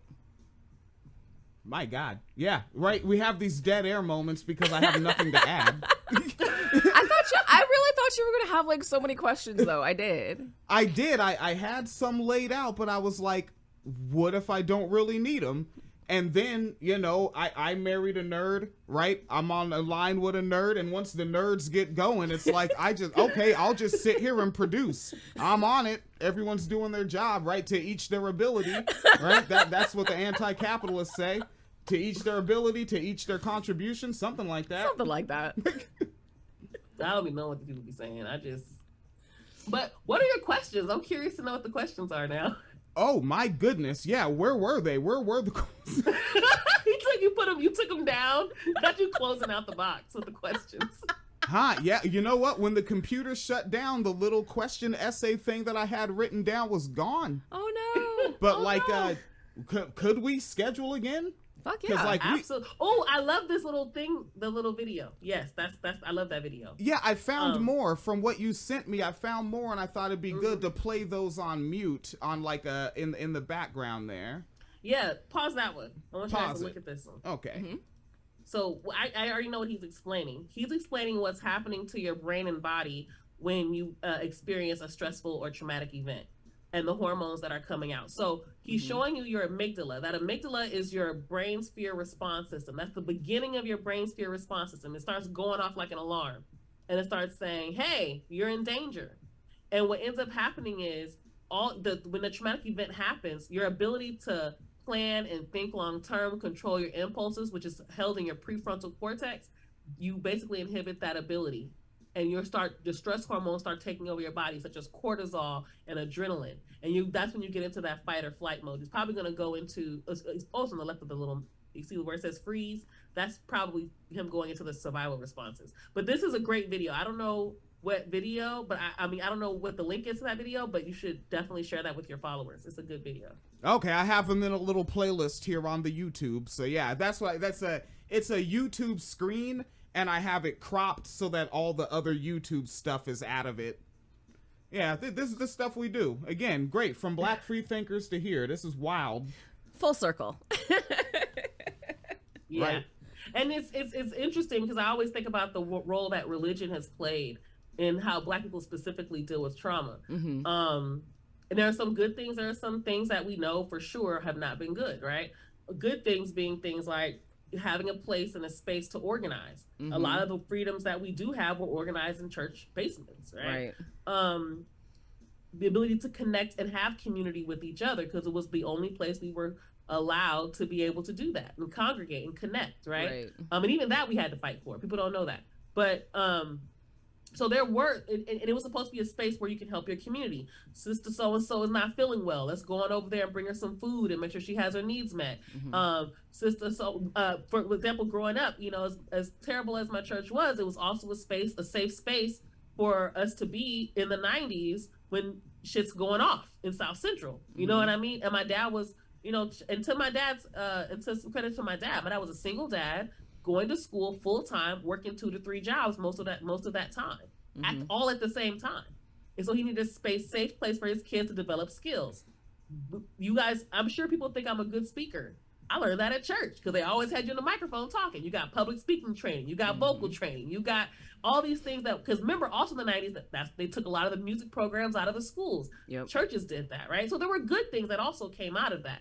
However, I think another thing that came out of it is this appeal to authority, this need to shut down your critical thinking and believe, and also all the abusive things that happen when you take advantage of people's inability to have their critical thinking, right? So there's definitely bad things as well. I always look at that when I think about what has happened to us as Black people and how we even see ourselves. We've been conditioned to think the only way we can survive is by utilizing these authoritative, hierarchical, patriarchal ways of doing things, right? So, for example, this strong belief that you have to hit your children to teach them things and to discipline them and teach them discipline. And it's not real. In fact, we find that it, much like that diagram I showed you with the brain, you'll find that it actually underdevelops children. And because they're spending more time in that survival mode with that cortisol and adrenaline shooting through their system, and it's in the, I don't know if you got the chance to see that first video I sent you, William, with the ACEs video. She talks about that. Dr. Nadine Burke Harris. She uncovered the ACEs, which is adverse childhood experiences, where they found that your adversity as a child that you experience has direct impacts on your mental and physical health as an adult. Direct impact, including cancer, diabetes, obesity, suicidality, depression. All these things are connected to your childhood adversity, and people don't even talk about that, right? But we don't even realize the way that we've utilized as Black people these Eurocentric strategies to raise our children. If I don't beat you, the police will. Exactly. I remember I grew up hearing that. If I don't beat you, the police will. If I don't beat you, Massa will, and Massa might kill you. It's the same concept. Because remember, mothers had to beat their children in front of the master to show that they were disciplining their 3-year-old for being a 3-year-old.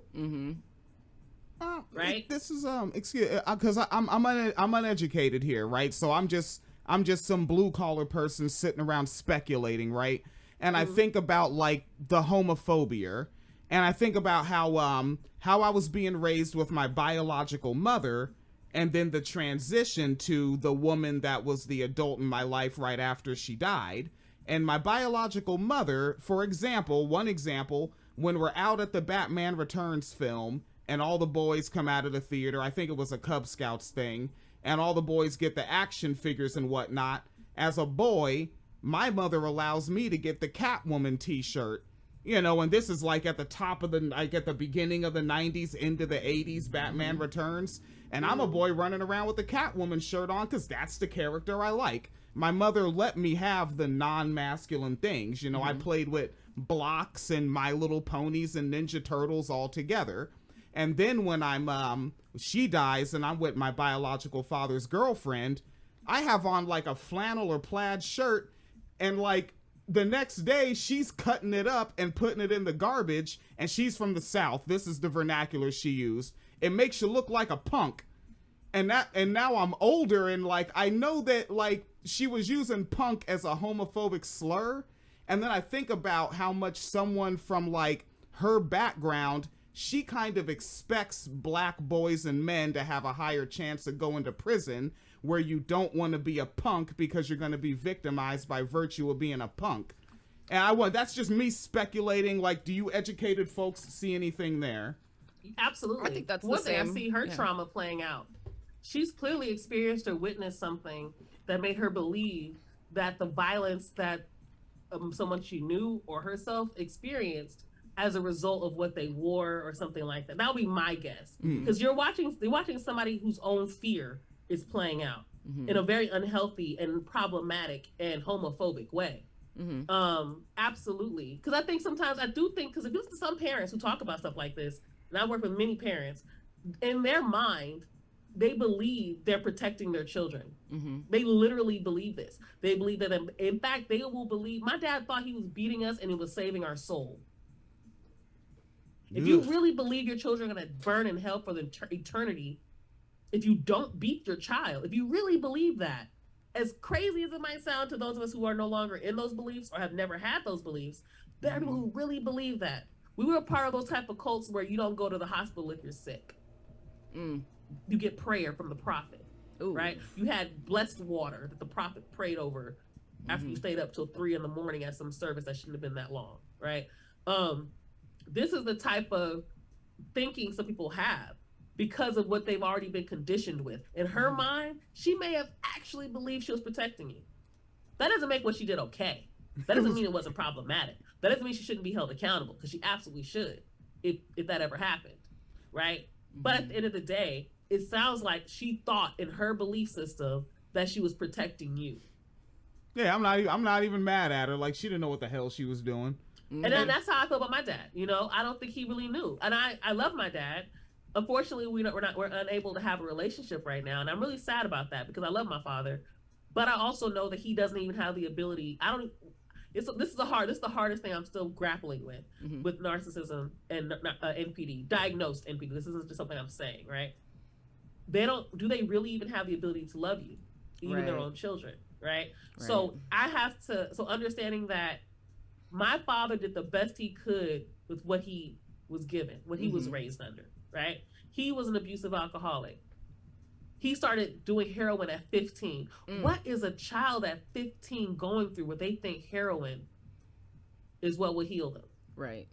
What is a 15-year-old experiencing? Well, guess what? My grandfather was also an abusive alcoholic. My grandfather was also in World War II. My grandfather was also having to walk down the road to go to school and see bodies hanging from trees that look like his. Same thing with his father. His father was in World War I. Ooh, yeah. And both of those men had to fight for a country that when they came back home, they still didn't have shit. My grandfather has a college degree. The best job he could get was at the post office. And that was a good job for a Negro. It still wasn't enough to really pass down any type of anything to his family. Right. You know? It's a living wage, not a thriving wage. Exactly. Yeah. My grandmother still had to work. My grandmother still had to get jobs. So it's not like my father had the healthiest upbringing himself. How could he? If we think about it, I got this from Dr. Stacey Patton, and I highly recommend people read her books around whooping and things like that. It's a Black woman. And she talks about, as Black people, we haven't even been able to even be a family except for the last 30, 40 years, if that. Right.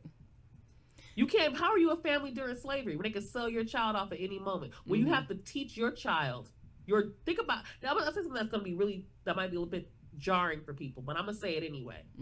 Imagine being a mother and having to teach your 10-year-old daughter how to be raped so she could stay alive. That's her mother-daughter talk. Yep. How can you be a healthy family in a situation like that? Yep. And they still might kill your child. They still might sell her away. They still might make her breed for you. Right? You're getting experimented on. We have a whole system of gynecology built off of Black women's bodies. Yes. Thank you. But we're expected to somehow have a healthy, happy, thriving family after this. You have after slavery, we have another 100 years of Jim Crow laws and lynching.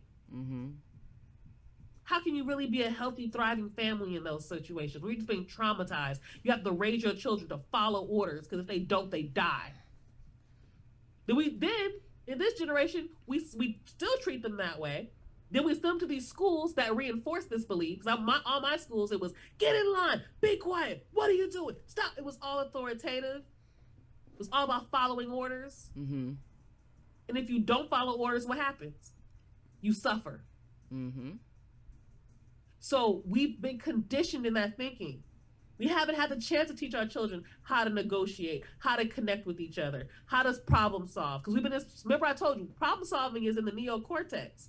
We've been operating out of this reptilian brain, which is our survival part of our brain. It's the most primitive part of our brain, just to survive. Eat, sleep, shit, mate. Right. All that's in your most primitive part of your brain, right? In fact, I'm going to go ahead and get into it because I want to be able to reference this later. So I use my fist as an example. Before I had nails, I could actually make a whole fist. Can't do that now. But my nails is cute though. Anyway, cute. Very cute. Thanks, girl. But let's say this is the brain, right? We'll use this as an example. Mm-hmm. This will be your reptilian part of your brain. Okay. That is the base of your brain. It's like this nape of your neck part of your brain. Mm-hmm. It's where all your survival responses are: fight, flight, freeze, appease, as well as, your basic surviving, eat, sleep, all that, right? Right. So if you think of like a lizard, tell me, what are just name things that you've seen a lizard do? Something you've seen a lizard do. Anything. I feel like I'm cheating by answering this, but fucking, fornicating, and fucking and feeding basically is what, that's Exactly. That's the fact, right? They mate, they feed, they eat, they run, they walk, basic things, right? Yep. Now, that's the reptilian part of your brain. Now, another part of your brain is kind of in, just above that is called your limbic system, or your mammalian brain. Mm-hmm. So that's where your connection, your affection, your empathy, all that's right here, right? It's a very emotional part of your brain. Mm-hmm. Now, this part of your brain doesn't even really begin to come online fully until about 2 years old. Mm-hmm. You're born with the reptilian brain already online. This part of your brain it starts to develop, and you operate primarily out of this part of your brain between the ages of 2 and 10 years old, as it's developing more, right? So just imagine, you ever had a 2-year-old or a 3-year-old with you at the store? You told them, no, don't touch that. Yes. And they fall out. What? Yes, I've been there. Because they felt that no so deeply. Mm-hmm. That's the part of it's totally normal. That's why you don't beat your child out of a tantrum. That's ridiculous. Or even the walking away thing. Doesn't actually teach them anything other than abandonment, to be honest with you. That's another thing. People don't know that. All this is new stuff. So if people do that, don't feel bad. It's new science. People didn't know. None of this comes from judgment. None of what I'm saying comes from judgment at all. I'm actually trying to help us understand why we do the things that we do. So what Shabri pretends she's doing. Huh? That therapist, this what she pretends she be doing. This is what she should have been sharing with you. Okay, so then you have the mammalian part of your brain. Like I said, you operate out of this between around 2-10 years old. A lot of your emotions, connection, all that's there. So if you think about a puppy, what does a puppy do that a lizard does not do? Just name some things that puppies do that lizards don't do. I would say a puppy would generally be more affectionate and cuddly.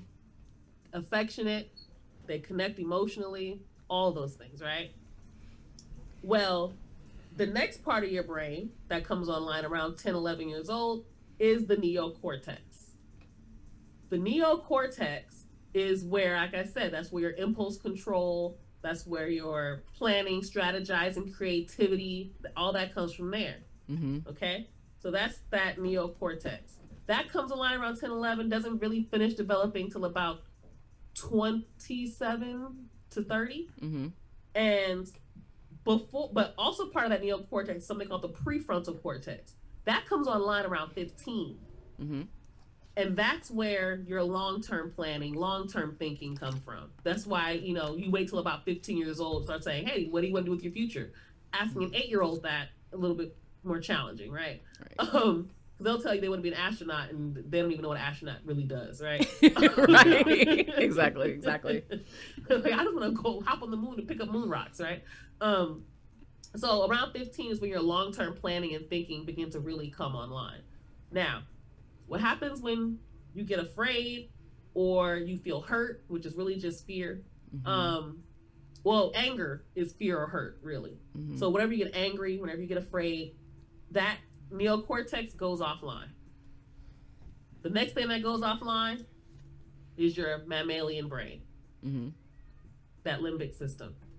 You're not able to connect. You're not able to empathize. None of that's there. You go into fight, flight, or freeze, or appease. Right? Now, if we look at the brain and we say, okay, well, I feel calm now. You're in your neocortex. You're able to plan better and strategize better. You're not reactionary. You're not just reacting to a situation. You go, okay, this bad thing happened, but I'm going to figure this out. Right. You can do that. But when you're offline, you're not able to do that. I'll give you an example. You ever talk to somebody who's irrationally angry about something? Yes. And no matter how many facts you give them, Yes. they're not calming down. In fact, they get madder at you. It's me. I'm that person. But all of us are that person. I'm trying to tell you, we're all that person. Whenever we're angry and we get into a certain part of our brain, we're thinking we're either going to fight, we're going to flee, we're going to freeze, or we're going to try to appease this person to keep ourselves safe. Because I'm hurt and I'm angry, right? We all do that. That goes offline. I tell the kids, you know, when you flip your lid, right? You literally flip your lid. So what happens for many of us when we calm down, the limbic system comes online. That's why I always say, when people are in that space, it's not the time to give them facts and figures. Yeah. They don't understand. They can't even process that. I go to, I hear you. You have to get that limbic system back online. You be calm. Don't react to the survival response. Yes. You know, say, wow, I hear you. You can definitely show that you're interested and match their energy about it. Wow, that happened. I didn't even see it that way. Oh my God. I can definitely understand how you feel that way. Empathy. Guess what? That starts to come back online. Then you can have a calmer conversation about the facts. But we don't want to do that most of the time because once their lid is flipped, guess what? We flip our lid. Yep. And you got two lit people just going at each other. But if we can remain calm, which requires a lot of practice, it also requires you to be able to hear the need underneath the anger. Sometimes what the person's mad about, what they're saying out of their mouth, isn't even what they're really upset about. They're actually triggered by something. Yeah. And so it might really be, you know, the fact that you dismissed my feelings. And you didn't realize you dismissed my feelings by telling me no, or telling me that you'll talk about it later. Right. So I flip out, right? You're like, no, I'm telling you, I just had a busy schedule. I don't care, you know. You say, you know what? I hear you. You're right. You definitely needed some connection and I didn't provide it. Doesn't mean it's your fault. You don't have to even apologize. Maybe you weren't wrong. But say, you know what? I hear it and I didn't even realize that my schedule was not working for this. You know, whatever. So my whole point really is just helping us understand what's happening in our brains and bodies. Now, this is the thing. These things are important. They're good things. They're not bad. I think that's the other thing we get into, this idea that flipping your lid is bad. It's not necessarily bad because it can actually keep you safe. Right. Let's say, for example, you ever sit on a porch somewhere and you see a paper bag out the corner of your eye. Well, in fact, you don't even know what it is. You just see something out of the corner of your eye. And you go like this. Oh. Yeah. You ever get startled? You just move out the way? Come to find out it is a bag? But what if it wasn't a bag? What if it was a rabid dog coming at you? Right. Is that the time for your neocortex to be online and say, oh, I wonder how fast that dog is going to get here? Right. Sure, is it going 20 miles an hour? I wonder. It ain't time for all that. So that their brain shuts that down. Is it the time to bond and connect to a rabid dog coming at you? No. So that part of your brain goes offline. And that's why you go into that survival response of get out the way. I got to flee from the situation. I got to be ready to fight the situation. Now, the other thing is when that happens, when you're in that space, you have these chemicals like cortisol going through your system. It's supposed, once you are calm, once you realize you're safe, that cortisol is supposed to be absorbed through the hippocampus. There's receptors in the hippocampus in your brain that's supposed to take that out. Now, so you can go ahead and function. But what happens is if we're constantly flipping our lid. We're constantly feeling we're in danger. That amygdala in our brain is going off, flipping our lid, taking us offline, constantly having us in fight or flight mode, hyper-reactionary. You see this a lot with children who've been traumatized. You see this a lot. Stepped on my shoe. You gotta be over. You know, this overreaction to the situation. Yeah. A lot of times it's because their systems have been flooded with that over and over and over again, to the point where that chemical cortisol becomes toxic to your body. Yeah. And that's what creates those health problems, such as heart disease, such as diabetes. Because these chemicals, also glucose is another thing that gets pumped into your muscles to make you stronger, to be able to be ready to fight or flee a situation. Right. These things are all happening in your body. They're physical things. They're not these emotional things out in the ethos somewhere. That's why we get the reactions that we get from people when they feel like they're scared or they're in danger. It's important that we understand these concepts when we're working with people.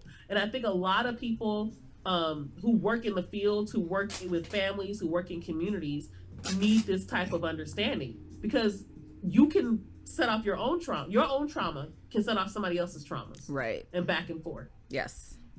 If we're walking around not addressing the fact that, hey, you know, I have my own traumas and this child is triggering me. Parents get triggered by their children, especially if their children reach an age where that parent experienced a particular trauma. You see this a lot with women and their daughters. Yeah. Daughters turn 13 and start developing, wanting to wear the things the other girls in her class are wearing. She's just a kid seeing, this is the style. I want to look cute. I want boys to notice me. Right? I want to be seen. It's totally healthy and normal for a 13-year-old to want to do that. Yep. And then, but if the mother experienced a trauma at that age, guy grabbed her butt, she was assaulted in some way, that child can trigger her. And then that becomes a conversation that the daughter doesn't hear, my mother's trying to keep me safe. Mom doesn't hear, my child is just being a teenager and wants to experience life as a teenager. Yeah. They're hearing, daughter is hearing this angry mom who sounds nuts to her. Right? You just hate me. You don't want me to have any fun. You just don't want me to have any friends. You want me to be alone. You know, that's what the kids start saying to the mom. Right. Mom starts telling daughter, you know, berating her, you want to look like a slut. Exactly. She's not saying to her daughter, because she's traumatized. She's not using a logical brain and saying, hey, you know, I understand that you want to be kick it with your friends, you want to fit in. But I also have these are my fears about that. Yep. She's not saying that. She's saying you want to be a slut, you want to be a hoe, fine, go be a hoe. I don't care. You know, that's what she's saying, right? Right. You see this a lot because that's that trauma playing out. Am I babbling? Let me know, because I can go on and on. No, you're not babbling at all. And I really do find that to be interesting in those type of dynamics, because I feel like a lot of it just stems from the fact that, like, especially with parents, like, they're too scared to say, I just don't fucking know how to make it better. Right? Because, like, and because, like, I've been there as a child, I have children, I'm there as a parent. So, like, I get, you know, being harsh on your children because you're trying to protect them. But it's also almost like a form of magical thinking that, like, if I beat the shit out of my kids, if I, you know, don't let my daughter dress a certain way, I'm going to keep them safe. I'm going to keep them safe. I'm following the rules of society. But we're not admitting to ourselves that, like, you can follow all the rules and bad things still happen to people all the time. Like, you know, and it's like you're doing all this to try to help your children because you don't want to acknowledge you just don't know what to do. And I think, like, there's, like, a lot of helplessness behind it to be like, well, you know, I don't want to, you know, talk about, you know, a young girl this way, but, you know, she doesn't understand, because if she goes out there and wears this and someone rapes her, they're going to say it's her fault, and, like, she's going to be made fun of at school, and there's going to be, like, revenge porn online forever. And, like, those are the fears. And, you know, but, like, we're pretending that somehow, like, changing how she dresses is going to prevent that type of shit from happening. And it's like, that's just not how it works. And I wish more parents had the space to admit, sort of like those feelings of helplessness, if you will, to admit that, like, we don't actually have solutions to the problems. We can try to follow the rules as best we can, but that's not a guarantee on fucking anything, especially when you're Black, especially, you know, considering things like class status and gender and, like, all these other things. And it's just, yeah, parents just don't want to say that, I think. Well, I don't think they know how. I don't think they know they don't know. It's most of us inherit whatever our parents have given us. You know what I mean? We use that blueprint. Even the parts, we might say, okay, I don't have to hit my child, but I'm going to give them the silent treatment. Is that much better? It still hurts. It still makes the child feel unloved. Right. And unheard and not understood. Misunderstood, if understood at all. Right? I think a lot of parents just don't know. And I I used to think as a kid and when I was really young that when you became a parent, somehow you magically had all the answers, right? And then you realize as you get older, being a parent doesn't mean anything other than you had a kid. Exactly. It doesn't necessarily mean you develop this magical tool of answers, right? Yes. Most people commonly do more of what their parents do than they realize, even when they're trying to change it. Because there's so much they don't even realize that was so subconscious, right? I'll give you an example. I was teaching this class, and I had a woman who shared with me about her son, and she was saying how she had asked, he was like 5 or 6, and she asked him to do something. And he said, like, put his plate in the sink or something. He went, she was all types of triggered. She was ready to knock his teeth out. Because that's what happened to her if she went, right? But then she said she had been, practicing the certain skills and tools that we had talked about. She had calmed down. She said, okay, let me calm down before I react to this. So let me figure out why I'm so angry. Why do I feel this angry about that? Right? And then she realized that that's what would happen to her. So she said, well, let me go ask him. And I always say, lead with curiosity. Let me go ask him why he did that. And so she asked him why he did that. He said, you do it, mommy. You do it. Damn. Yeah. Ask him. Every parent hates when their child answers them with what? What? Ask every parent. Every parent that it bothers. Ask them. How often do you answer what? What's that episode of Family Guy? What was Stewie's first word and why? Right. Exactly. Yeah. That was a fun episode too. Yeah. I didn't see that episode. It was shout out to the fact I love the Daria reference in the background, by the way. Oh, it's everywhere. you. Yeah, this is a Daria household.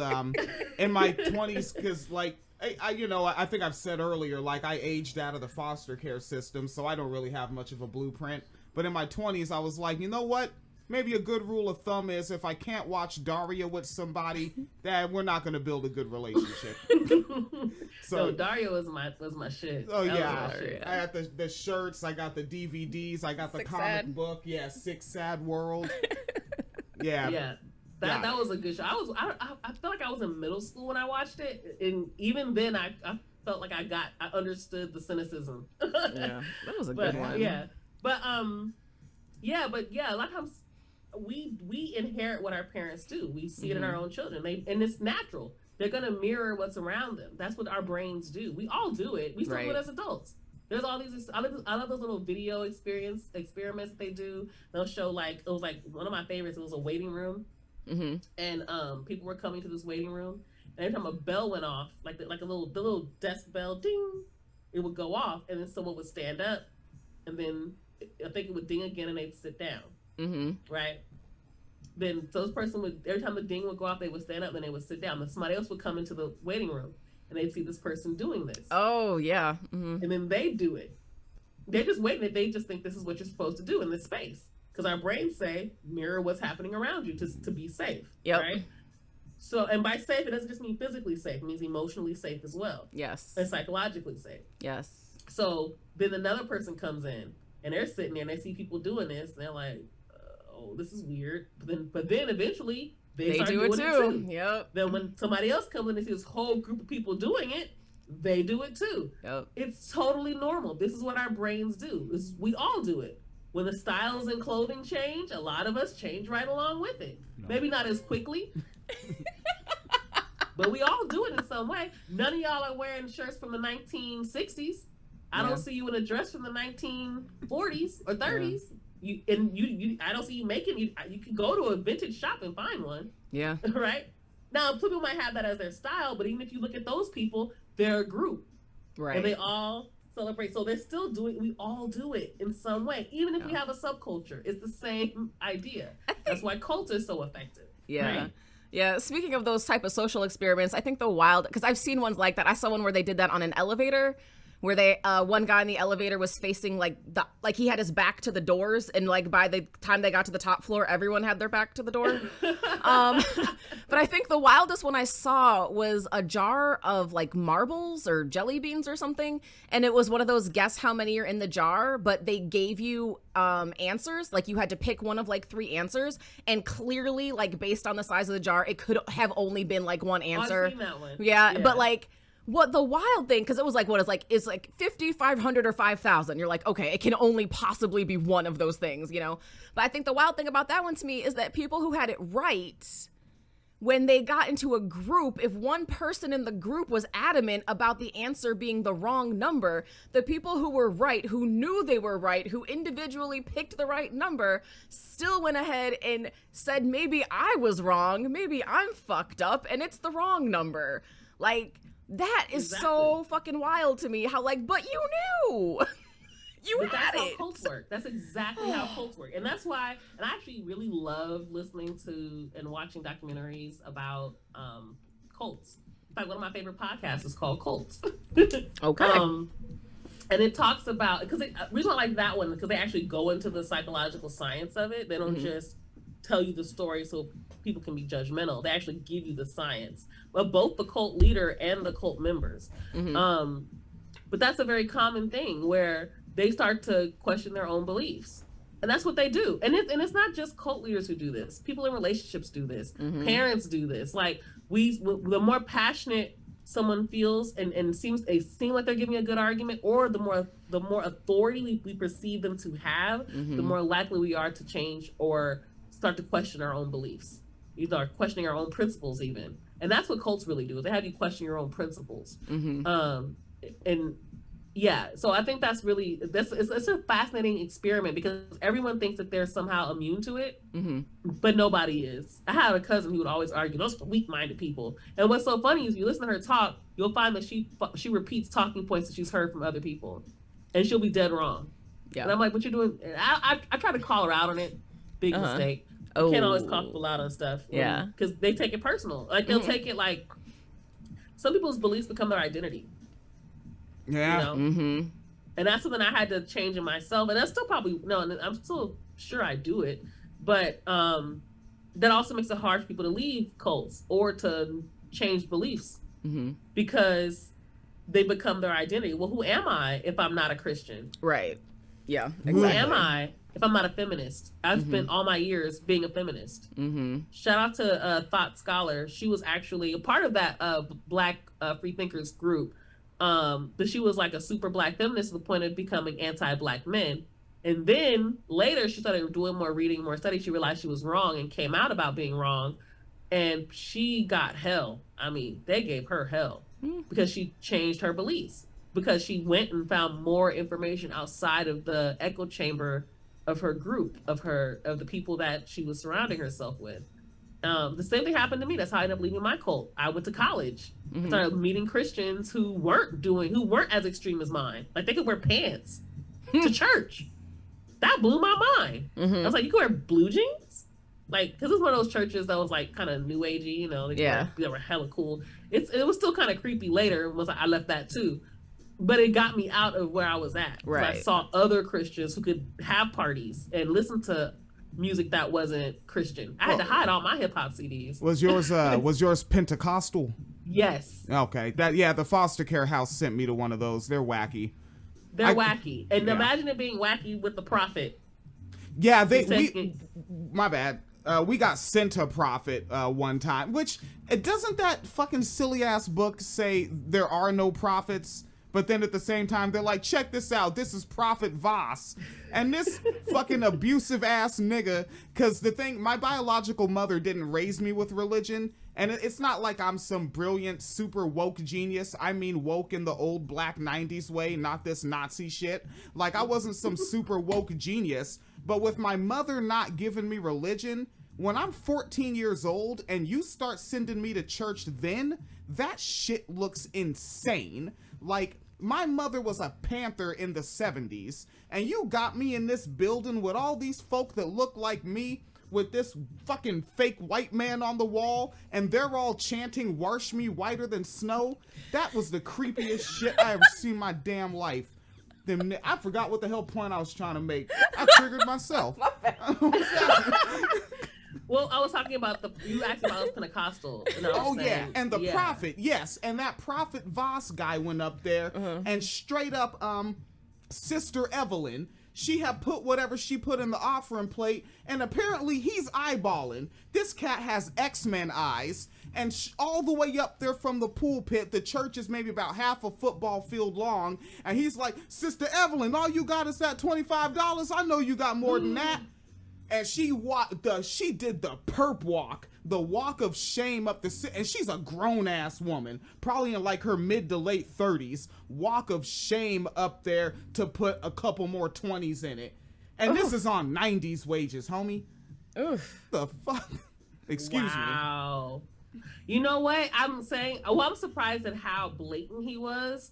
Our prophet probably wouldn't have done that. In fact, he would brag about how he wasn't that, but then in the same breath be like, I feel the Spirit. God told me today, five saints we're gonna give me $5,000. And mind you, this is a church in the hood. They went to the projects to get a lot of people. And what he did was so this is the thing about cults too. People don't realize cults actually help people. Right? That's why they're in them. They're in it because they felt helped. They felt like they got some type of community. Yeah. So one of the things that he would do is he would get people from the projects, like literally had a school bus that would go into a project to get the children. And eventually sometimes their parents would start to come to the church, and he'd get them good jobs or help them get good jobs, right?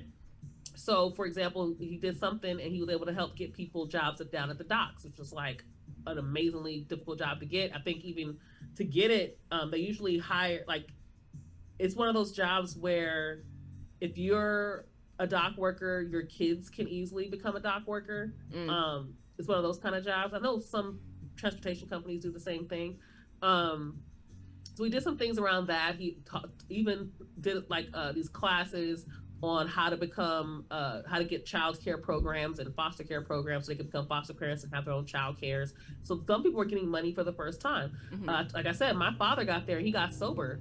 My dad has 5 degrees now. When he was there, he was a bum on Skid Row. When he first joined, they found him in a rehab house of Uhuru, right? That's what they would do. They'll go to places like that to go find people. So you have this man who was kicked out by his wife and then his parents because of his alcoholism, who was basically on Skid Row, then gets into this House of Uhuru program, and they would go to places like that and do their little services, because then sometimes those kind of places would have church services for their people who are part of their house or whatever. So this church was one of those churches that would go. They recruited him. He got in there. He got custody of his children. And I'm saying this because this was part of the bragging. This is what they do. The prophet will bring you on stage. Now he has his children, and he had lost his children before. Now he's in college. Now he's this, he's that, you know. And my dad was doing great. He was thriving, you know. And so a lot of the people there, that's what was happening. But the second that he started thinking that, okay, now you got a little money, then it became, okay, now it's time to give me money. So people felt loyal to this man. And this man didn't have no real job. That's what he did all day, was that. They'd lie and say, oh, you can call him at 3 a.m. He'd give you prayer, all this kind of stuff. Sometimes he did, sometimes he didn't, maybe. But it wasn't no real job. But his daughter could go off to Japan, you know? But it was just later, I think, how my dad started to come out of it. He started to realize, like, the things that he wanted to do, he couldn't do because he's giving this man all his money with the promise of it being returned to him tenfold by God, right? Which never happened. My dad doesn't have money till this day, you know? And so a lot of times they're taking advantage of people, but they'll use these tactics. So I got you help. We did that for you. We helped you. Okay, now you owe us. And then he would just get up there and command $10,000. My dad didn't have $10,000. He actually stole $10,000 from my little brother that they had gotten from a court case. Oh, wow. My dad had sued the Inglewood School District because of something that had happened. So my dad, but the agreement was from the court, the money goes to my brother directly into an interest-bearing account. Mm-hmm. So when my brother turns 18, he could have that money. Right. My dad took it and gave it to this prophet consistently. So my brother turned 18 looking for his money because he wanted to start his business. Mm-hmm. There was no money. That's terrible. This prophet had it. But he had my father's mind. He had my father's loyalty. Mm-hmm. And so that's what they do. They'll say, you know, they'll get up there and they'll humiliate people who don't. Mm-hmm. Right? So, or if you don't follow all their rules. I remember this one lady, she was charged of the youth program. She worked mostly with the boys, and the boys really, really respected her and loved her. I mean, she had the group of boys that nobody else in the church really wanted to deal with, including my brother. Okay. And so she would work with them, and they loved her. I mean, she was a wonderful woman. Uh-huh. Well, she took a picture and posted it on Facebook of her. She's in a bathing suit. She's covered. She has like a cover on, like those little things that older women wear. Oh, yeah. Yeah, she has like a little cover on. She has a sun hat and sunglasses. Her and her mother on this boat. Aww. She takes the picture and she posts it on Facebook. Mm-hmm. Well, he comes out and says she was a bad. She humiliates her in front of the entire church. Told her she was a bad example to the youth, and stripped of her duties in front of the entire church. It's a power play, right? Because there was nothing wrong with that picture. Right. But he needed somebody to berate and give an example, make an example out of, to show the kind of power he had. Right. And then everybody else is like, you know, in fact, they got mad at me because her son messaged me. I had already left the church at this point. Mm-hmm. Her son messaged me. He's about maybe a year or two younger than me. He's like, told me what happened. He's like, I don't know what to do. And so I said something on Facebook, knowing people were still following me. Mm-hmm. And they got mad at me and said, whom God corrects, you don't have the right to console. God corrects. God had nothing to do with that shit. The fuck you mean? But they believe he's the man of God. God speaks through him. They really believe this. And so I remember, and I said something. I made a whole big thing. And I was like, wait a minute, no, I'm supporting her because this was wrong, blah blah blah. Mm-hmm. But then she comes out and starts basically saying, denouncing me, and then says I accept my punishment and all this stuff. And I was like, don't you realize that's not okay? Like, you didn't do anything wrong. That's terrible. But she can't see it that way. I had to apologize in front of the whole church after my father beat me. I was 16 or 17 years old.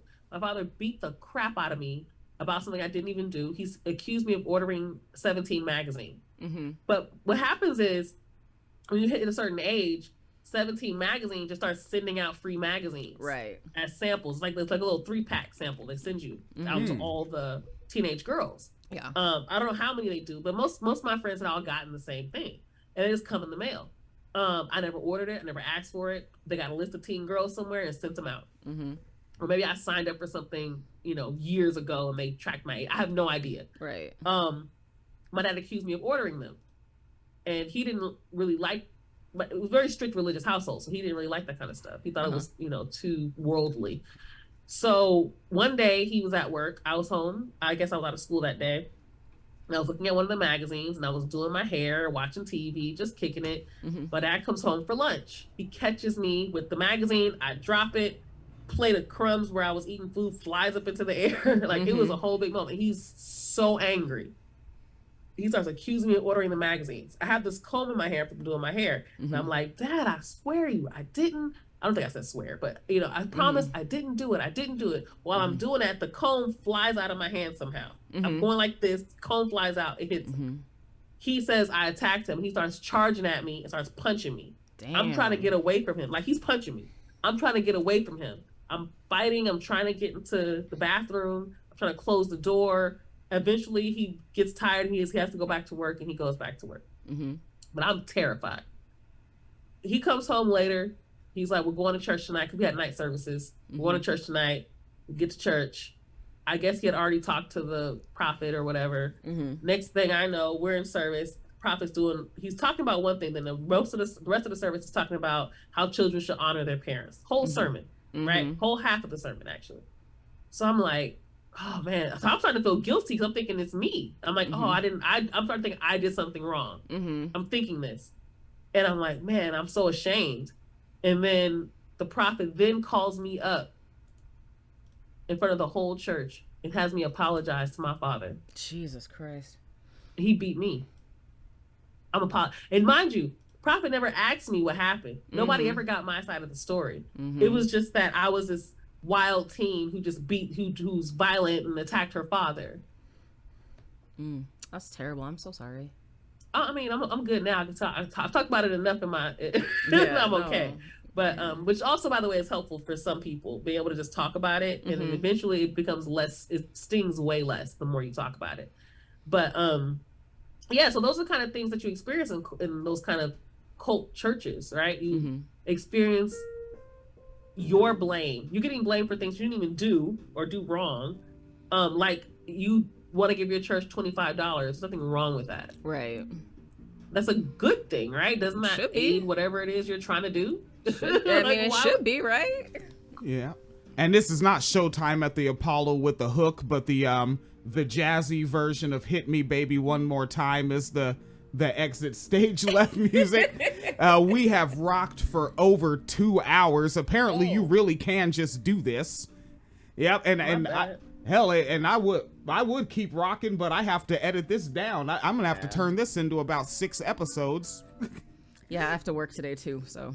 Yeah, and we've got to hit the can we hit the grocery store? Is it too late? Is that Sunday? Maybe in the morning tomorrow. Maybe Sunday morning. Yeah, all right, we're grocery store Sunday morning. Yes. And did Vida Star, do we lose you? Oh no. Oh no. Oh, you're there. I didn't get to tell her how pretty she is yet. Okay. You were so still it looked like the screen froze. Oh no, you guys said what time it was, and I freaked out. Like, I was like, has it been 2 hours? I'm gonna look because I took my watch off. Oh yeah. So I was like trying to find like what the hell's been going on in my life for the past 2 hours because I didn't even know. I'm sorry. No, I'm here. What were you gonna say? I'm sorry. I was telling you you're pretty. Thank you. That's a compliment, Cookie. You are fine as hell. So absolutely, thank you. I take that. Also, can you please do like an eyeliner tutorial for the rest of us? Thank you. You know what's so funny? People ask me that all the time, and I have no idea how to teach people to do this. Girl, it looks amazing. What are you talking about? So I'll tell you this. The secret. So my eyes are already kind of slightly have a certain eye shape. So I just kind of draw a straight line. I draw like around the eye, and then I draw like the straight line, and then I just. So then it just Okay. I don't know if it helps, but yeah, you're gorgeous and your eyeliner looks amazing. So I just want thank you. I just want to put that out there. But yes, I appreciate it. And again, Champagne Sharks, and I think you said you do other programming as well. Do you want to name those radio shows? So, well, I'll name one other. Parenting for Liberation.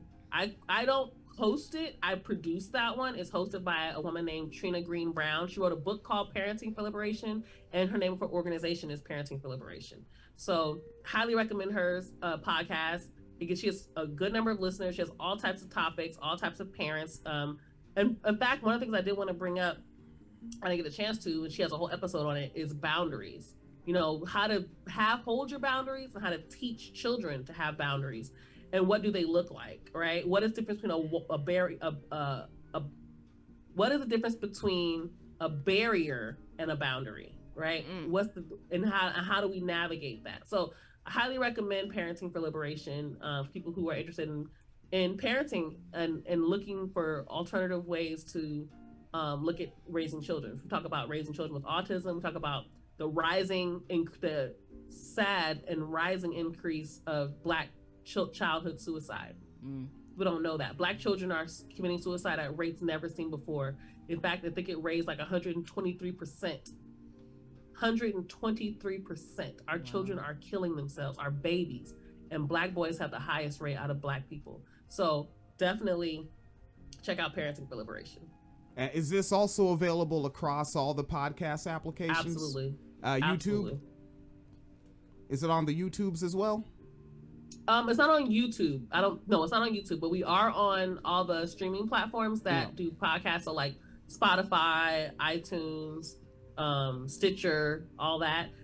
If you go to Parenting for Liberation, I think it's .org, you can get more information about the organization and that podcast. It is .org. I'm on it right now. Okay. And then Awesome. does Vida Star have a Patreon, PayPal, the Cash application, the Venmo, any of those deals? I do not, but you can find me on Instagram under Vida Star. You can also, but I'm the most active on Twitter. That's my main one because, as you can see, I'm very verbose. highly recommend you follow me on there at Lifestar Media. So at Lifestar Media, LIFESTARMEDIA. Only one R. There it is. All right, gosh darn it. I think we have it. All right.